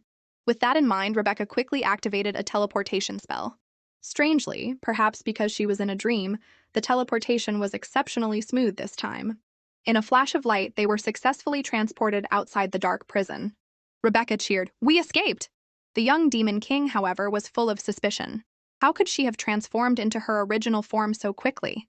Had the divine bloodline already merged with her? Rebecca then suggested they find a place to rest, using the young king's injuries as an excuse. But really, she wanted to find a chance to ask about the reverse scale. The young king gave a slight nod and a soft reply because he too was plotting how to get the divine bloodline back from her. Seeing the young demon king covered in wounds, Rebecca's heart ached and she quickly cast a healing spell. The winged dragon king was despicable, not only betraying his best friend but also torturing the young king like this. If she hadn't been forced by him, Rebecca would never have helped him find the reverse scale. Suddenly, Rebecca felt her body become lighter, her spiritual power surging. She quickly asked the young king if he had done something to her. The young king was in a difficult position. The divine bloodline was a special case. Unless the person was willing, no one could know where it was, let alone extract it. Although he had placed it inside Rebecca and knew its location, if she refused to return it, forcibly taking it would not only require immense magical power, but would also endanger her life. Unsure of her intentions, he decided to keep it a secret for now. He also felt grateful to her for saving him and didn't want to deceive her, so he planned to observe her for a few days. Seeing the young king's troubled expression, Rebecca felt a pang of guilt. But to survive, she had to find a way to trick him into revealing the location of the reverse scale. Rebecca took out the dragon scale and showed it to the young king. "Look, what's this?" The young king was shocked. "How do you have a dragon scale? What's your connection to the dragon clan?" Rebecca lied, saying she got it from Princess Lily, daughter of the Northern Wolf King, and heard it was a gift from the winged dragon prince. Hearing this, the young king sensed that things were about to get serious. Dragon scales were connected to the dragon's body and could sense each other's location. Rebecca panicked and tried to destroy the scale, only to find that as long as the dragon was alive, the scale couldn't be destroyed. The young king suggested placing the scale somewhere else to mislead their enemies. But Rebecca's body was weak, and she could only cast one more independent teleportation spell, so she had to choose a safe place. She begged the young king for advice, and he remembered his father telling him about a certain place in the demon palace that might work. Just then, with a swoosh, an arrow pierced through Rebecca's body. The Dragon King had found them. The injured Rebecca collapsed to the ground, and the young demon king quickly pleaded with the Dragon King to spare her. The next second, Rebecca abruptly got back up, a flash of killing intent in her eyes, and a powerful force erupted from her body. Everyone present was stunned. The Dragon King was full of suspicion. How could this seemingly ordinary child possess such powerful spiritual energy? The young demon king was even more shocked. The power of the divine bloodline erupting from Rebecca was far greater than his own, as if it had always belonged to her. Seeing that Rebecca made no further move, the Dragon King immediately ordered their capture. The young demon king scooped Rebecca up and ran for his life. The Dragon King watched them go, beginning to suspect that Rebecca was connected to that person. The young demon king, carrying the injured Rebecca, had fled to the edge of a cliff. Rebecca's soul slowly floated out of her body. Just as she was reeling in shock, the dragon core suddenly appeared. "She's been hit by an arrow and is unconscious. If it weren't for the power of the divine bloodline, she'd be long dead." Hearing this, Rebecca's heart sank, and she instantly understood. "Are you saying the young demon king transferred his divine bloodline into my body?" The dragon core nodded slightly, a hint of teasing in its tone. "Otherwise, did you really think your power would surge in a dream?" At that moment, Rebecca's life was in the young demon king's hands. The demon king had always been ruthless, and Rebecca knew that this time she was probably done for. Sure enough, the young demon king slowly reached out his hand, intending to forcibly extract the divine bloodline from her body. Seeing this, Rebecca tried to stop him, but she was just a wispy soul, and couldn't touch his hand no matter how hard she tried. She could only watch as his hand got closer and closer to her body. Just as Rebecca thought it was all over, the young Demon King's hand stopped mid-air. She was stunned, and then she heard him start to sob quietly, muttering to himself that he couldn't harm his savior, or else he'd be no different from the treacherous Brian. The Dragon Core couldn't help but chuckle. He actually chose you. Rebecca subconsciously glared at it as if to say, "What's wrong with that?" But she was still confused. What had happened to turn the kind young Demon King, who wouldn't harm others even in the most desperate situations, into the cold-blooded, murderous monster he was today? As she was thinking, the winged dragons caught up to them. The young Demon King instinctively held Rebecca tightly in his arms. At the same time, Rebecca's soul quickly returned to her body. With the winged dragons closing in and a deep abyss behind them, a sense of despair filled the air. Rebecca let out a weak whimper. The young Demon King was overjoyed. "You're awake!" But Rebecca didn't have time to respond. The next second, she urgently suggested, "Let's jump off the cliff. Trust me, I have a way to keep us alive." The young Demon King was stunned for a moment, hesitated for only a fraction of a second, then nodded decisively. They held hands and slowly walked to the edge of the cliff. Taking a deep breath, they leaped, plunging into the endless abyss. As they fell, Rebecca silently chanted, "Big wings." Big wings, trying to sprout wings, but nothing happened. Seeing they were about to hit the ground, the young Demon King didn't hesitate to position his body to cushion her fall. Rebecca was shocked. "What are you doing? I should be the one on the bottom." But the young king said, "You were never supposed to be in this mess. It's my fault you're here." Hearing this, Rebecca's heart began to beat wildly. She absolutely could not let anything happen to him. She pushed through her weakness, gathered the last of her strength, and cast a teleportation spell once more. Luckily, it worked, and they managed to escape death. However, before the joy of survival could even set in, Rebecca suddenly coughed up a mouthful of blood. Her body felt like it was being swallowed by an invisible black hole, her strength draining away. Seeing this, the young Demon King's eyes turned red, and he shouted, "Don't sleep! Wake up! I'll take you back to the Dark Domain. I'll find a way to heal you." Rebecca was coughing up blood not just because she had forced a teleportation spell, but because the divine bloodline was merging with her, rapidly consuming her life force. The young Demon King's heart tightened, and he quickly checked the divine bloodline within her. Sure enough, only 2/3 of it remained. He had to get it back immediately. But Rebecca was his savior, and he couldn't bring himself to do it. The only way was to get back to the Dark Domain, and have the royal physicians help him before the bloodline fully merged with her. But as soon as the young Demon King arrived at the palace in the Dark Domain, he was stopped by the guards. He shouted angrily, "I am the Crown Prince, don't you recognize me?" The guard, without a word, kicked them both away. If you were the Crown Prince with the divine bloodline, you would have been able to dodge that kick. The young king realized in shock that all the palace guards had been replaced.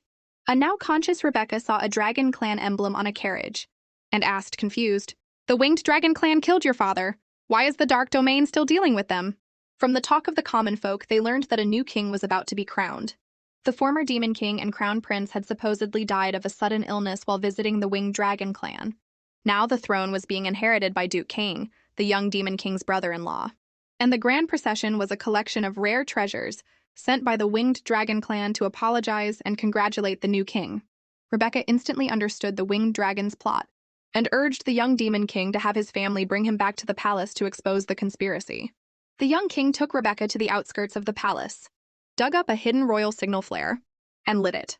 He was confident his mother and sister would come for him.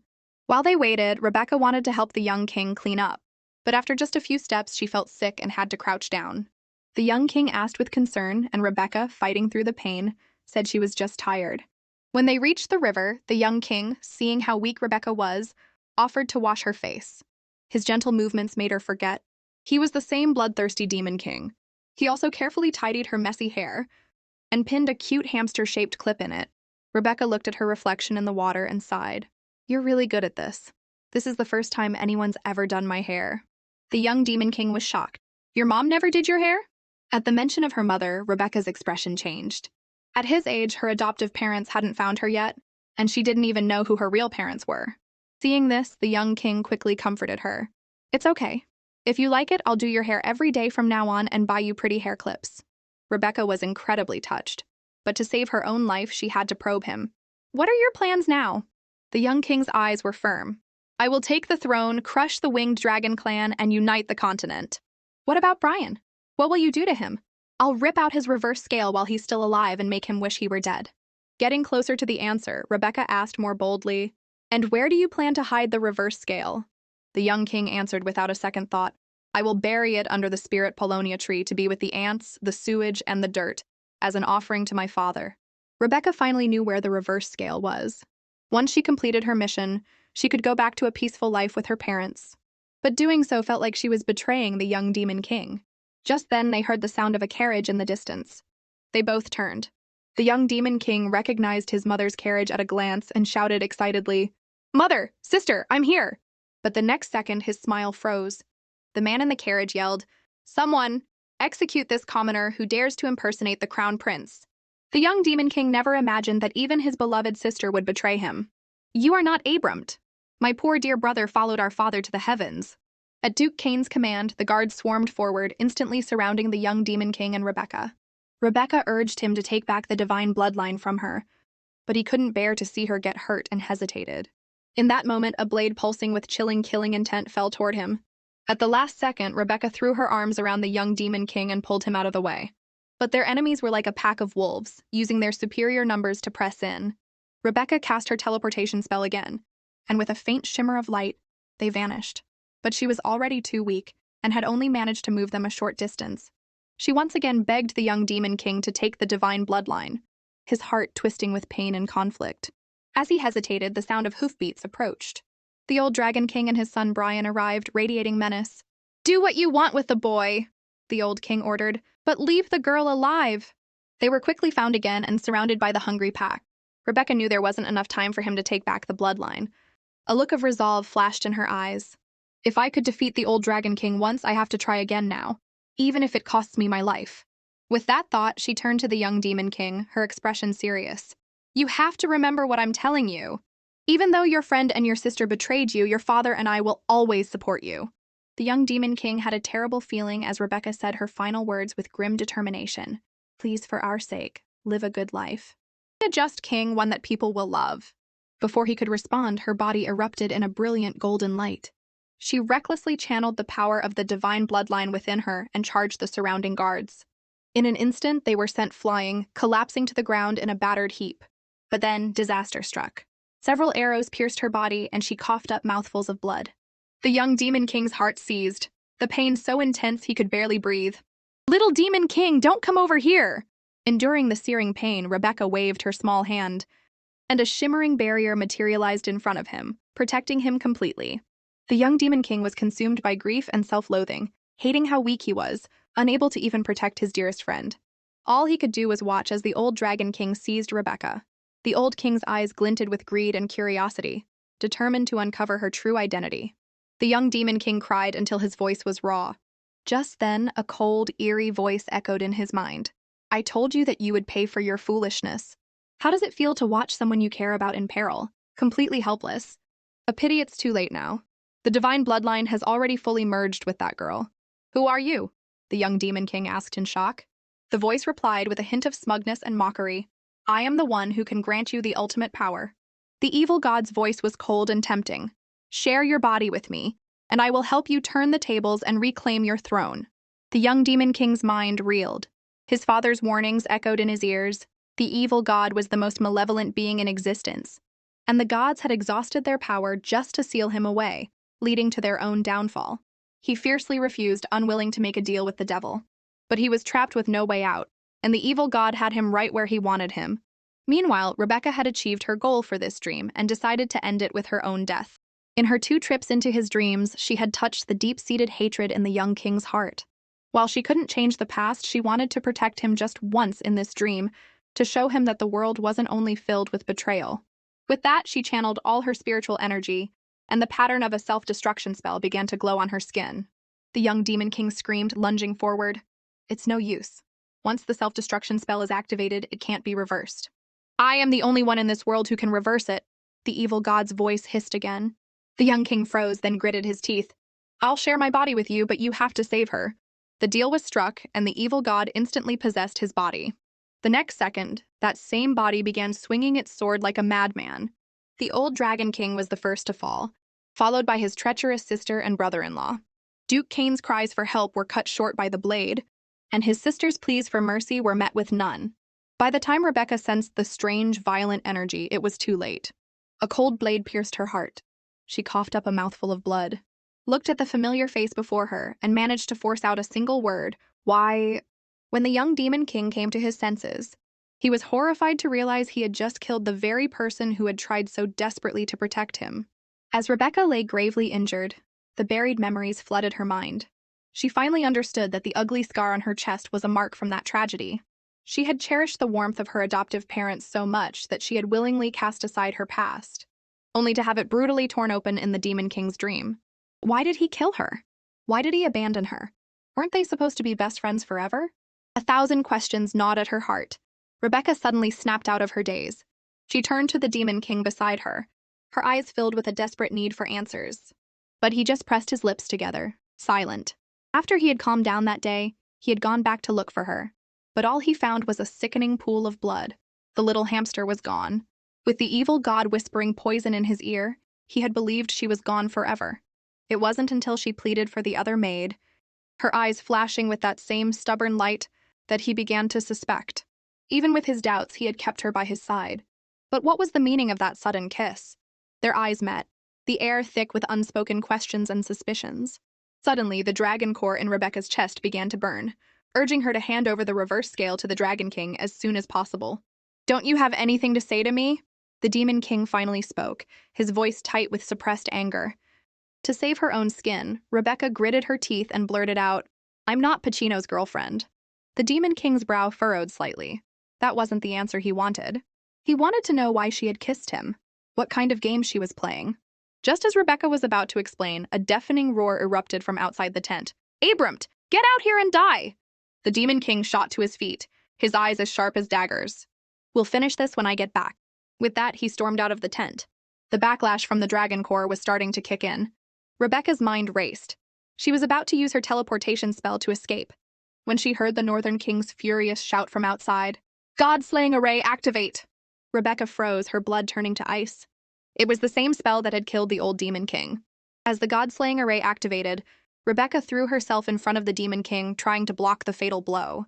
The Demon King stared at her small, determined back, and the ice that had frozen his heart for 1,000 years instantly melted, a wave of warmth threatening to overwhelm him. He leaned in, his warm breath tickling her ear. "Little hamster, look down." Rebecca froze, her eyes widening in shock. The Demon King was completely unharmed. Instead, it was the Northern King who was trapped in the array, writhing in agony.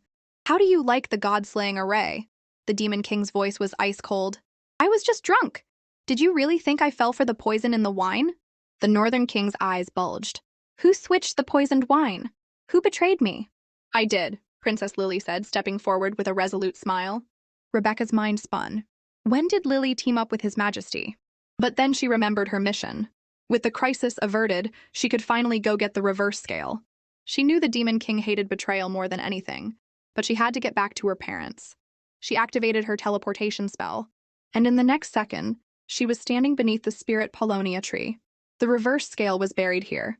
A burning pain shot through her body, but she gritted her teeth and dug frantically at the dirt, quickly finding a wooden box. The box was sealed with the Demon King's magic, but strangely, her fingertips passed through it with ease. The seal broke, the box opened, and the shimmering light of the reverse scale filled her eyes. At that exact moment, both the Demon King and the Dragon King sensed the scale's energy. Enduring the excruciating pain, Rebecca teleported to the dungeon. Before she could even speak, the Dragon King snatched the scale from her hands and pressed it against his chest. A brilliant light erupted, and the chains binding him shattered as a world-destroying power awakened within him. With the reverse scale returned to his body, the Dragon King's full power was restored, and the simple iron chains could no longer hold him. As if hypnotized, Rebecca threw herself at him, biting down on his neck and greedily drinking his blood. She could feel the purity of this power. Maybe this time she could finally break free from his control. "Abrampt!" Rebecca's heart sank. She turned to see the Demon King's ice-cold eyes boring into her. He advanced on her step by step, his voice like poisoned ice. "So he's your real lover?" "No, let me explain." The words caught in her throat. Rebecca's eyes turned red with frustration. Her body was being controlled by the Dragon King.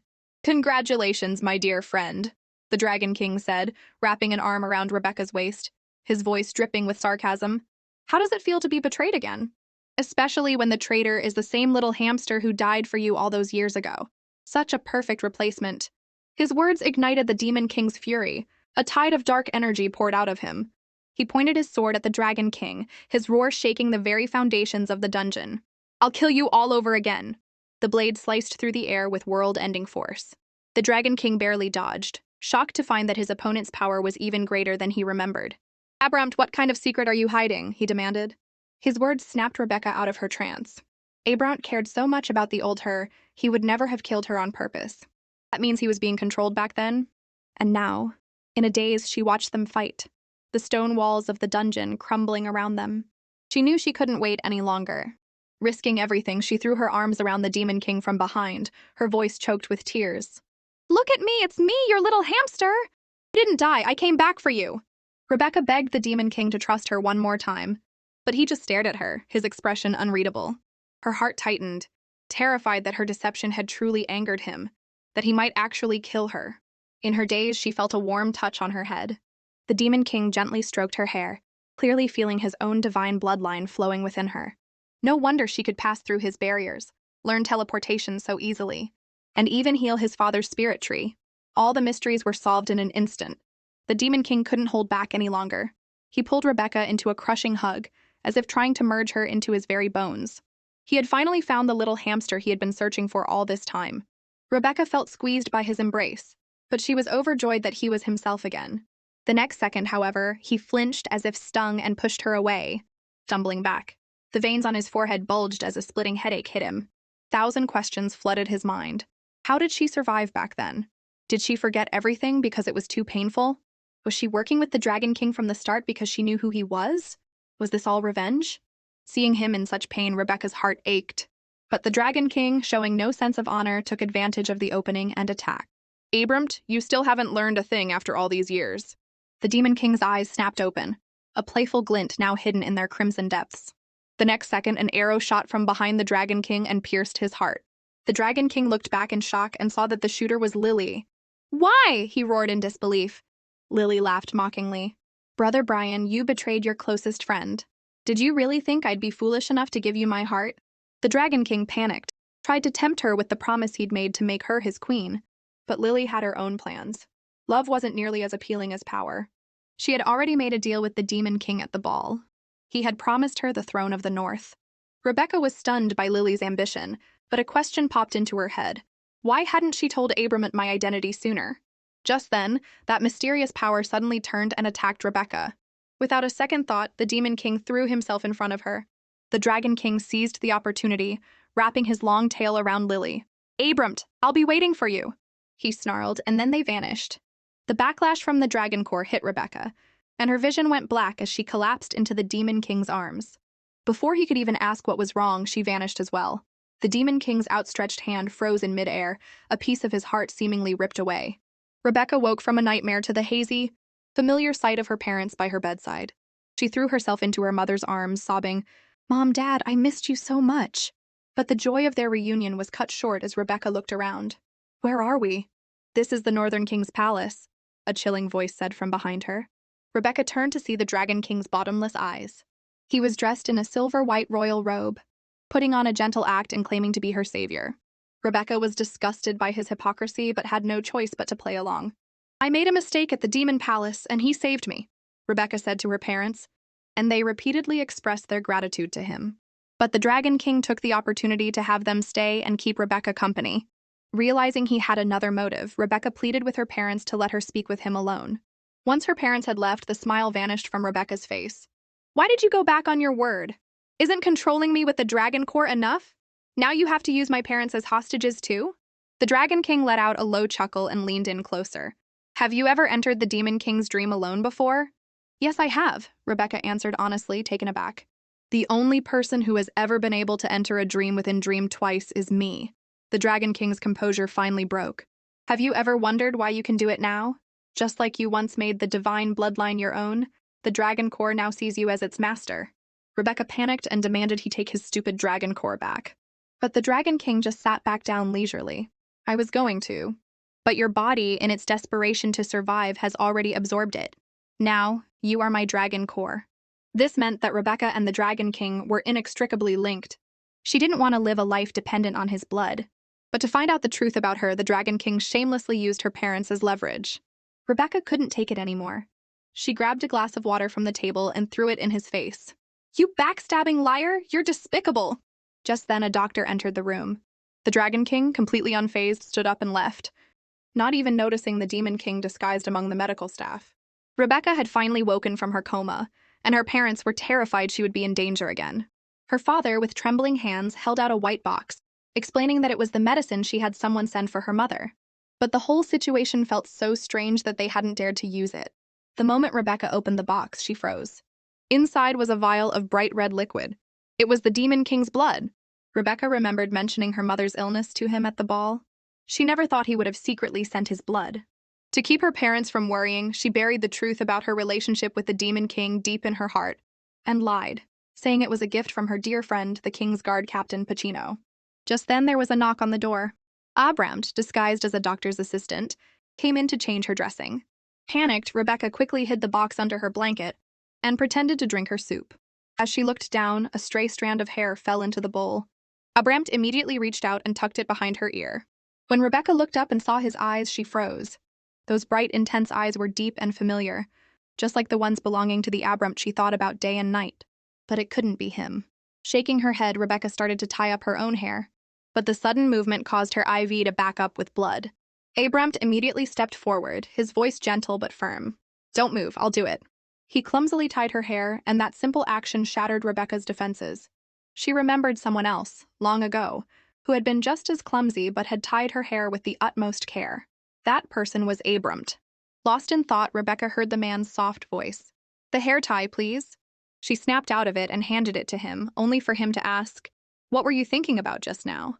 Rebecca smiled. "I was just thinking that this feels familiar." Abramt's hands paused, his gaze heavy as he looked at her. "Is that person important to you?" "Yes." Rebecca nodded, her voice barely a whisper, but filled with unwavering certainty. "Besides my parents, he's the most important person in my life." The air seemed to stand still for a moment, and then Abram's Adam's apple bobbed. Rebecca stared at the full vial of the Demon King's blood, her heart in turmoil.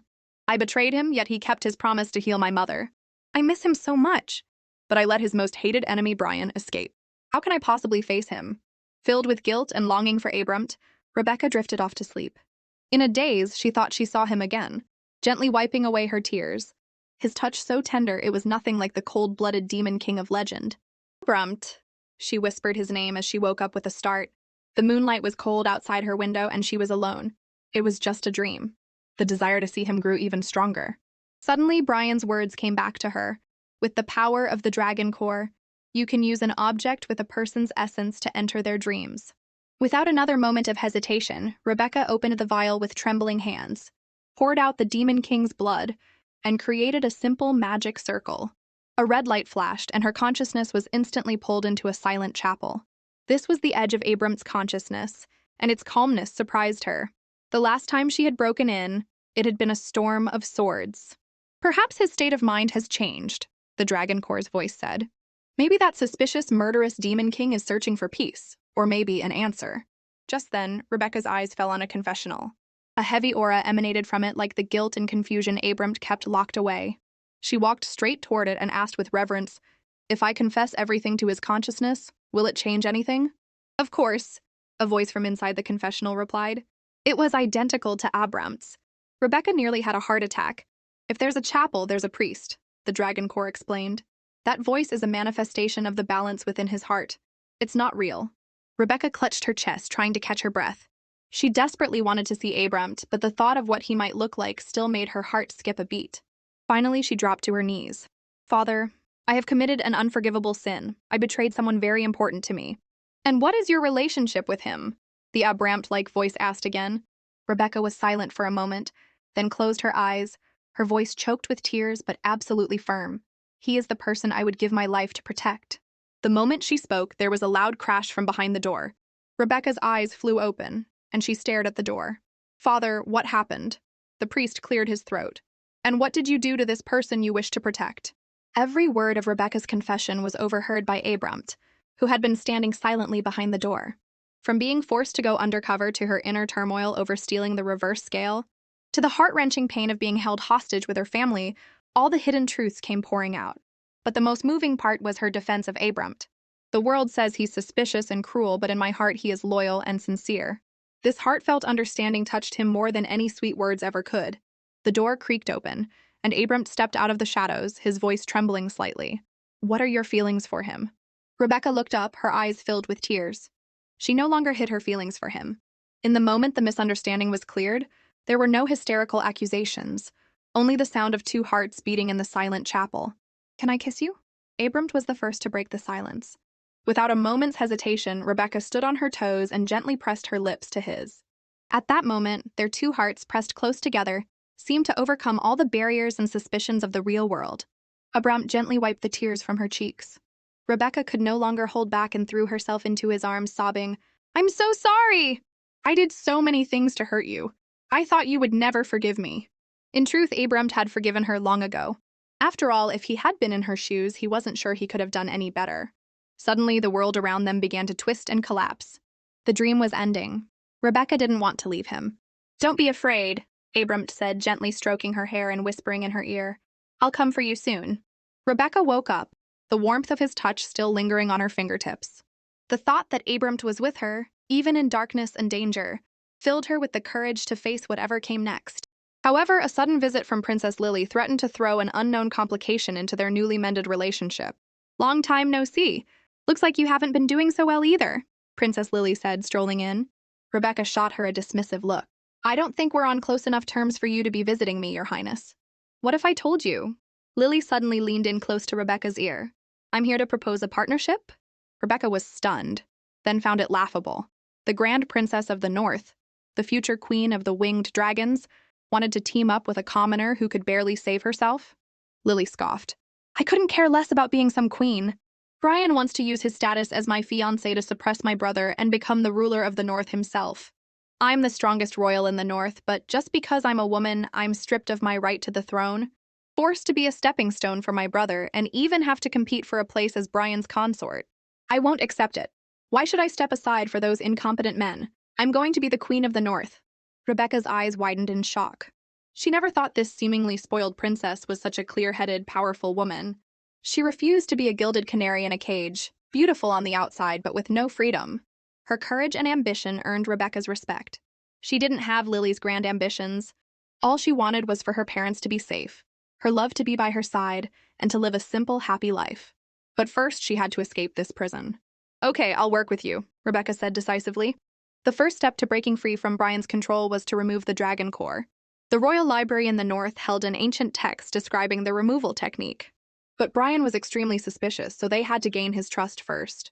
After some thought, Rebecca brought a bowl of carefully prepared soup to Brian's study. "Putting on a docile act," she said. "I've been so bored lately just sitting around. Could I go to the library and read for a bit?" Brian just stared at her. Rebecca's heart leaped into her throat, terrified he had seen through her plan. After a moment, she heard his cold voice. "Come find me during my lunch break tomorrow. I'll take you." The next day, Brian took Rebecca to the library. But they weren't alone, they had two little shadows following them. The doctor's assistant, in particular, stuck to Rebecca like glue, as if Brian had sent him to watch her. Rebecca's eyes were fixed on a book about healing magic, but she couldn't reach it no matter how high she jumped. Suddenly, a pair of warm, strong hands wrapped around her waist and lifted her up. Rebecca turned and froze when she saw it was Abrumt. "Well, are you going to get it, or do you want me to hold you up here all day?"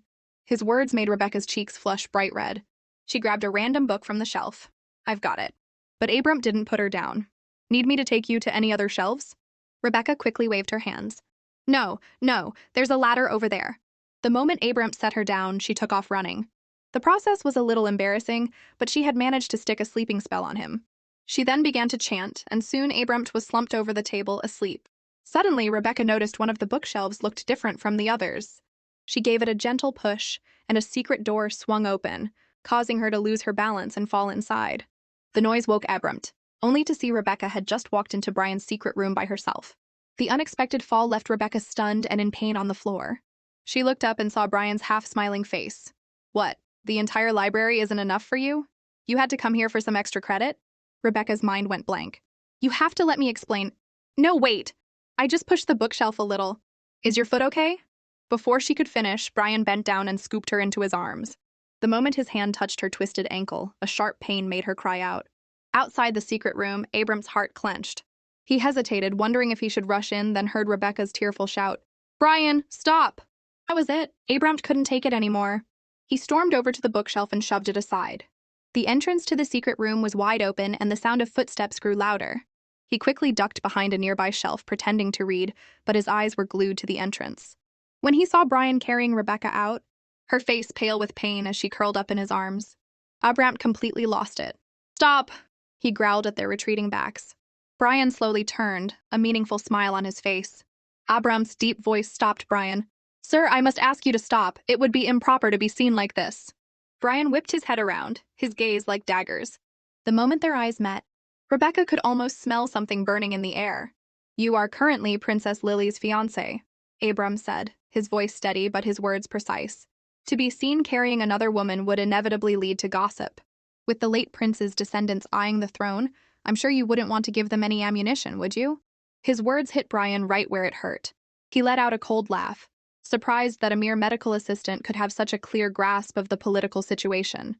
Abram seized the opportunity and reached out, taking Rebecca from his arms. "We will do everything we can to heal Miss Rebecca's leg." Brian didn't argue further and turned back into the secret room. Rebecca caught a glimpse of the secret door closing, noticing it was opened by Brian's fingerprint. An idea began to form in her mind. "Don't take risks like that again," a man's voice said from above her, a hint of concern in his tone. "If anything else happens, tell me. I can help you." Rebecca was confused. "Why are you helping me?"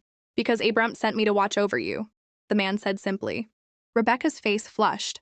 "So even before I explained everything in the dream, Abram was already looking out for me." She had no idea that the man in the mask was the very person she was thinking of, and that for his own reasons this was the only way he could protect her. Late that night, Abram reached out and steadied Rebecca as she dozed off. Her eyes flew open and met his intense gaze. "Good evening, Miss Rebecca," he said, his warm breath on her face. Rebecca was so startled she dropped her book. "Assistant doctor, what are you doing here?" "Making my rounds," he said, a smile in his eyes. "And I happened to find a very studious little hamster." Guessing that Rebecca was reading to find a cure for her mother, Brian brought her all the books he had ever studied. "I hope these will help you. Thank you. You've been a huge help." Rebecca flipped through the pages, all sleepiness gone. Suddenly, she found something incredible, a spell called hypnosis, also known as the soul-guiding technique, which could put a patient into a deep sleep for a set period of time. Reading this, her heart pounded. If I can learn this, maybe I can get Brian's fingerprint without him ever knowing. In the gardens of the Northern Palace, Rebecca whispered the 99th incantation of the hypnosis spell at a rabbit, but the little furball remained as alert as ever. Rebecca instantly began to doubt herself, convinced she had no talent for hypnosis at all. Just as she was about to give up, a man's voice came from behind her. "Miss Rebecca, what are you doing here?" Rebecca froze. She had been practicing for a whole week and couldn't even hypnotize a rabbit. It was so embarrassing. She quickly made an excuse. I was just admiring the scenery." But Abram saw right through her. "Are you sure you're not secretly practicing hypnosis? It seems Mr. Rabbit has thrown all your little test subjects out of his house." She expected him to laugh at her, but instead Abram offered, "Why don't I be your new test subject?" His words ignited a spark of hope in Rebecca.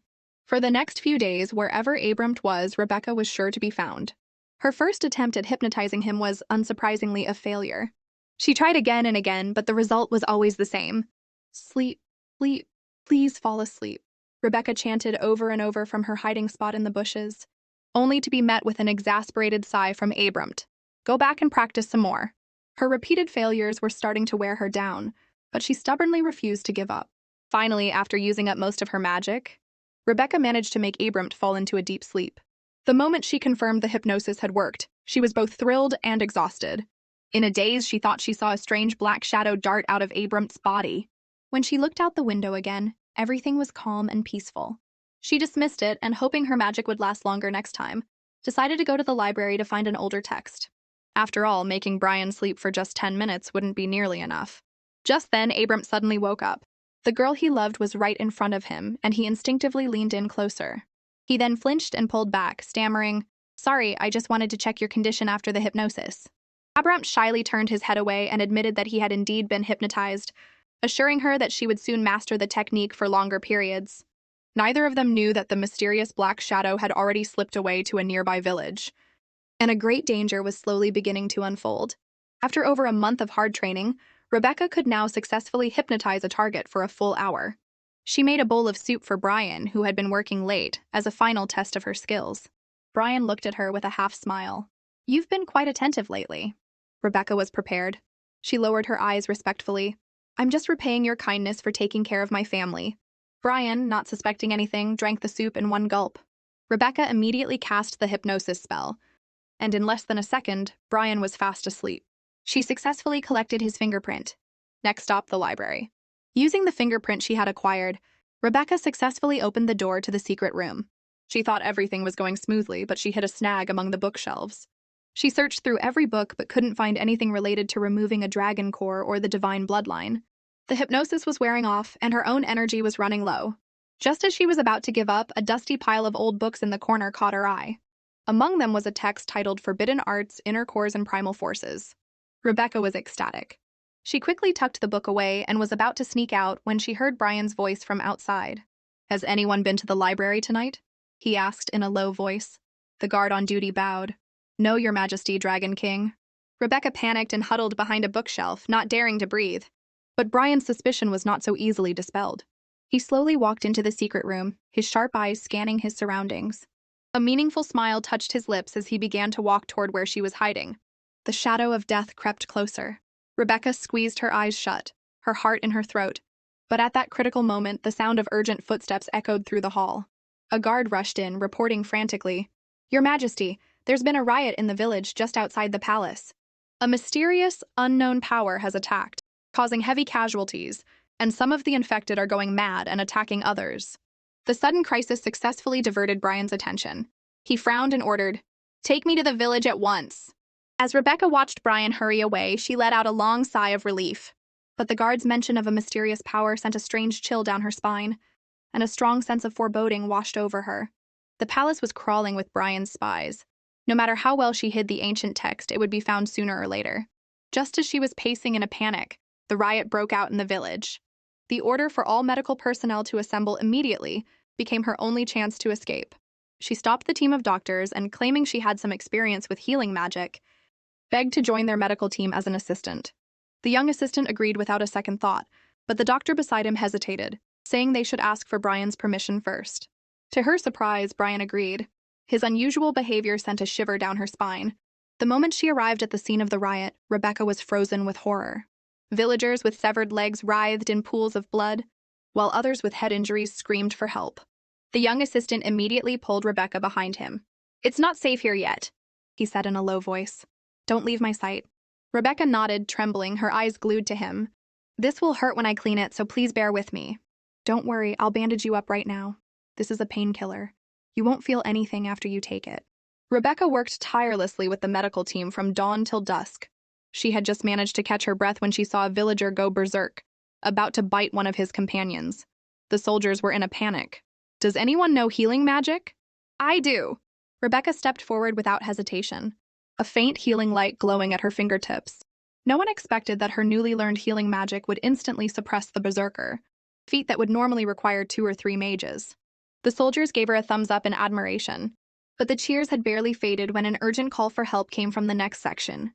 On one hand, she had promised the assistant she wouldn't wander off. On the other, there were countless injured people waiting for help. Rebecca gritted her teeth. "I'll go with you." But the deeper she went into the heart of the riot, the more out of control the situation became. Her meager magic reserves were quickly depleted. And then things got even stranger. The infected villagers began to move in unison, as if controlled by an invisible force. And all their crazed eyes were locked onto her. "After me!" Rebecca's heart tightened. In that critical moment, the young assistant appeared by her side. Rebecca apologized to the young assistant, her face full of guilt. She quietly explained that she hadn't thought things through and had caused trouble. The assistant was silent for a moment, then simply said, "Don't let it happen again," before gently patting her head. But the tender moment was shattered when a dark monster leaped from the shadows. The assistant reacted instantly, shoving Rebecca out of the way and telling her to hide. Before she could even process what was happening, the assistant had transformed into Abrampt. A burst of purple light erupted from him, and the monster shrieked in terror under the force of his power. Staring at the familiar figure before her, Rebecca finally understood. The assistant who had been by her side all along was Abrampt, who had kept his promise and come for her. In the heat of the battle, Abrampt let his guard down for a moment, and the monster's dark energy tried to invade his body. Seeing this, Rebecca rushed forward, shouting for him to get out of the way. She insisted she wanted to fight by his side, not just hide behind him. But Abram explained that her healing magic could only dispel the dark energy, not destroy it completely. If they didn't eradicate it at its source, the monsters would spread and harm more people. With that, he summoned a crimson light in his palm and instantly annihilated all the monsters. Rebecca watched his back and asked softly, "Is there a way to destroy the monsters for good?" Abram turned and confirmed there was. He recalled his father's words. When healing magic is mastered to its peak, it possesses immense destructive power, capable of cleansing not just these mysterious forces, but all the evil spirits in the world. His words were a revelation for Rebecca. Abram was familiar with these forces, and when she pressed him, he finally admitted that the dark energy originated from the evil god within him. This recent loss of control was due to a lapse in his concentration. He took all the blame, not wanting Rebecca to feel even a shred of guilt. Hearing this, Rebecca couldn't help but cry, her heart aching for all the years he had endured this burden alone. But Abram took her hand and said that now that he had her, they could fix their mistakes together. Moved by his words, Rebecca's eyes filled with determination. She vowed to practice her healing magic even harder, to one day bring peace back to the world. Their bond grew stronger, woven from threads of darkness and tenderness. Little did they know the Dragon King was watching from the shadows. He had already figured out that the assistant was the Demon King, and that the attacks on the village were connected to him. After defeating the monsters, Rebecca immediately began treating the injured villagers. Abram confessed that he was staying in the palace because he was worried Brian would cause trouble with the inner core, and this was the only way he could protect her up close. Rebecca readily agreed. She wanted to get her parents out of the palace first, to prevent Brian from using them as leverage, and had already planned the perfect escape route. According to the soldiers, the river in the village originated from within the Northern King's palace. In the secret library of the Northern Palace, a cold glint appeared in Brian's eyes. So she took the text on how to remove the dragon core and divine bloodline. It had all been a part of his plan. He had deliberately shown Rebecca how to get into the secret room, played along with her hypnosis, and let her take his fingerprint, all while waiting for her to successfully remove the dragon core and divine bloodline. That would be the day he would finally defeat Abram and restore the glory of the winged dragons. Meanwhile, under a wisteria trellis, Rebecca frowned at the yellowed pages of the ancient text. It described two methods of removal. One was brutally cruel. Forcibly removing the dragon core and divine bloodline would kill the host. The other was gentler, but required cultivating a primal force stronger than both the dragon core and the divine bloodline. In other words, her choices were to die or to become stronger. Just as she was falling into despair, Abram appeared quietly behind her. Seeing her red-rimmed eyes, a playful smile touched his lips. "This isn't the little hamster I know." Rebecca looked up, puffing out her cheeks and accusing him of gloating, only to feel her ears turn red when he saw right through her worries. "You don't have to worry so much." Abram's voice softened, his fingertips gently brushing her hair. "You were born with the ability to remove the dragon core and divine bloodline. You just need to master your healing magic to its highest level, and you'll awaken a world-destroying primal force." Rebecca froze, her heart pounding as she looked into his serious eyes. "Really?" she asked, her voice trembling slightly. "Of course." Abram leaned in closer, his warm breath tickling her ear. "Our little hamster is going to be the most powerful healing mage in the world." Rebecca's cheeks flushed crimson. "Thank you, Abram. I'll do my best." Half a month later, the royal city was suddenly attacked by a dark force. The remnants of the dark energy had developed a consciousness of their own, and were far more dangerous than Brian had anticipated. Rebecca offered to go to the front lines to treat the wounded, but Brian stopped her with a grim expression. "It's too dangerous out there. You're staying in the palace." Rebecca stubbornly began to chant a spell, and in less than a second, the wound on the reporting soldier's arm had healed. "How about now?" she asked, her eyes shining with determination. "My healing magic is far more powerful than any of the mages you've gathered." Seeing this, Brian finally relented, but as she turned to leave, he warned in a low voice, "If you try anything, you know what the backlash from the dragon core will do." Rebecca paused but didn't look back. She made a silent vow to herself. This time she would not back down. She would protect the people she loved,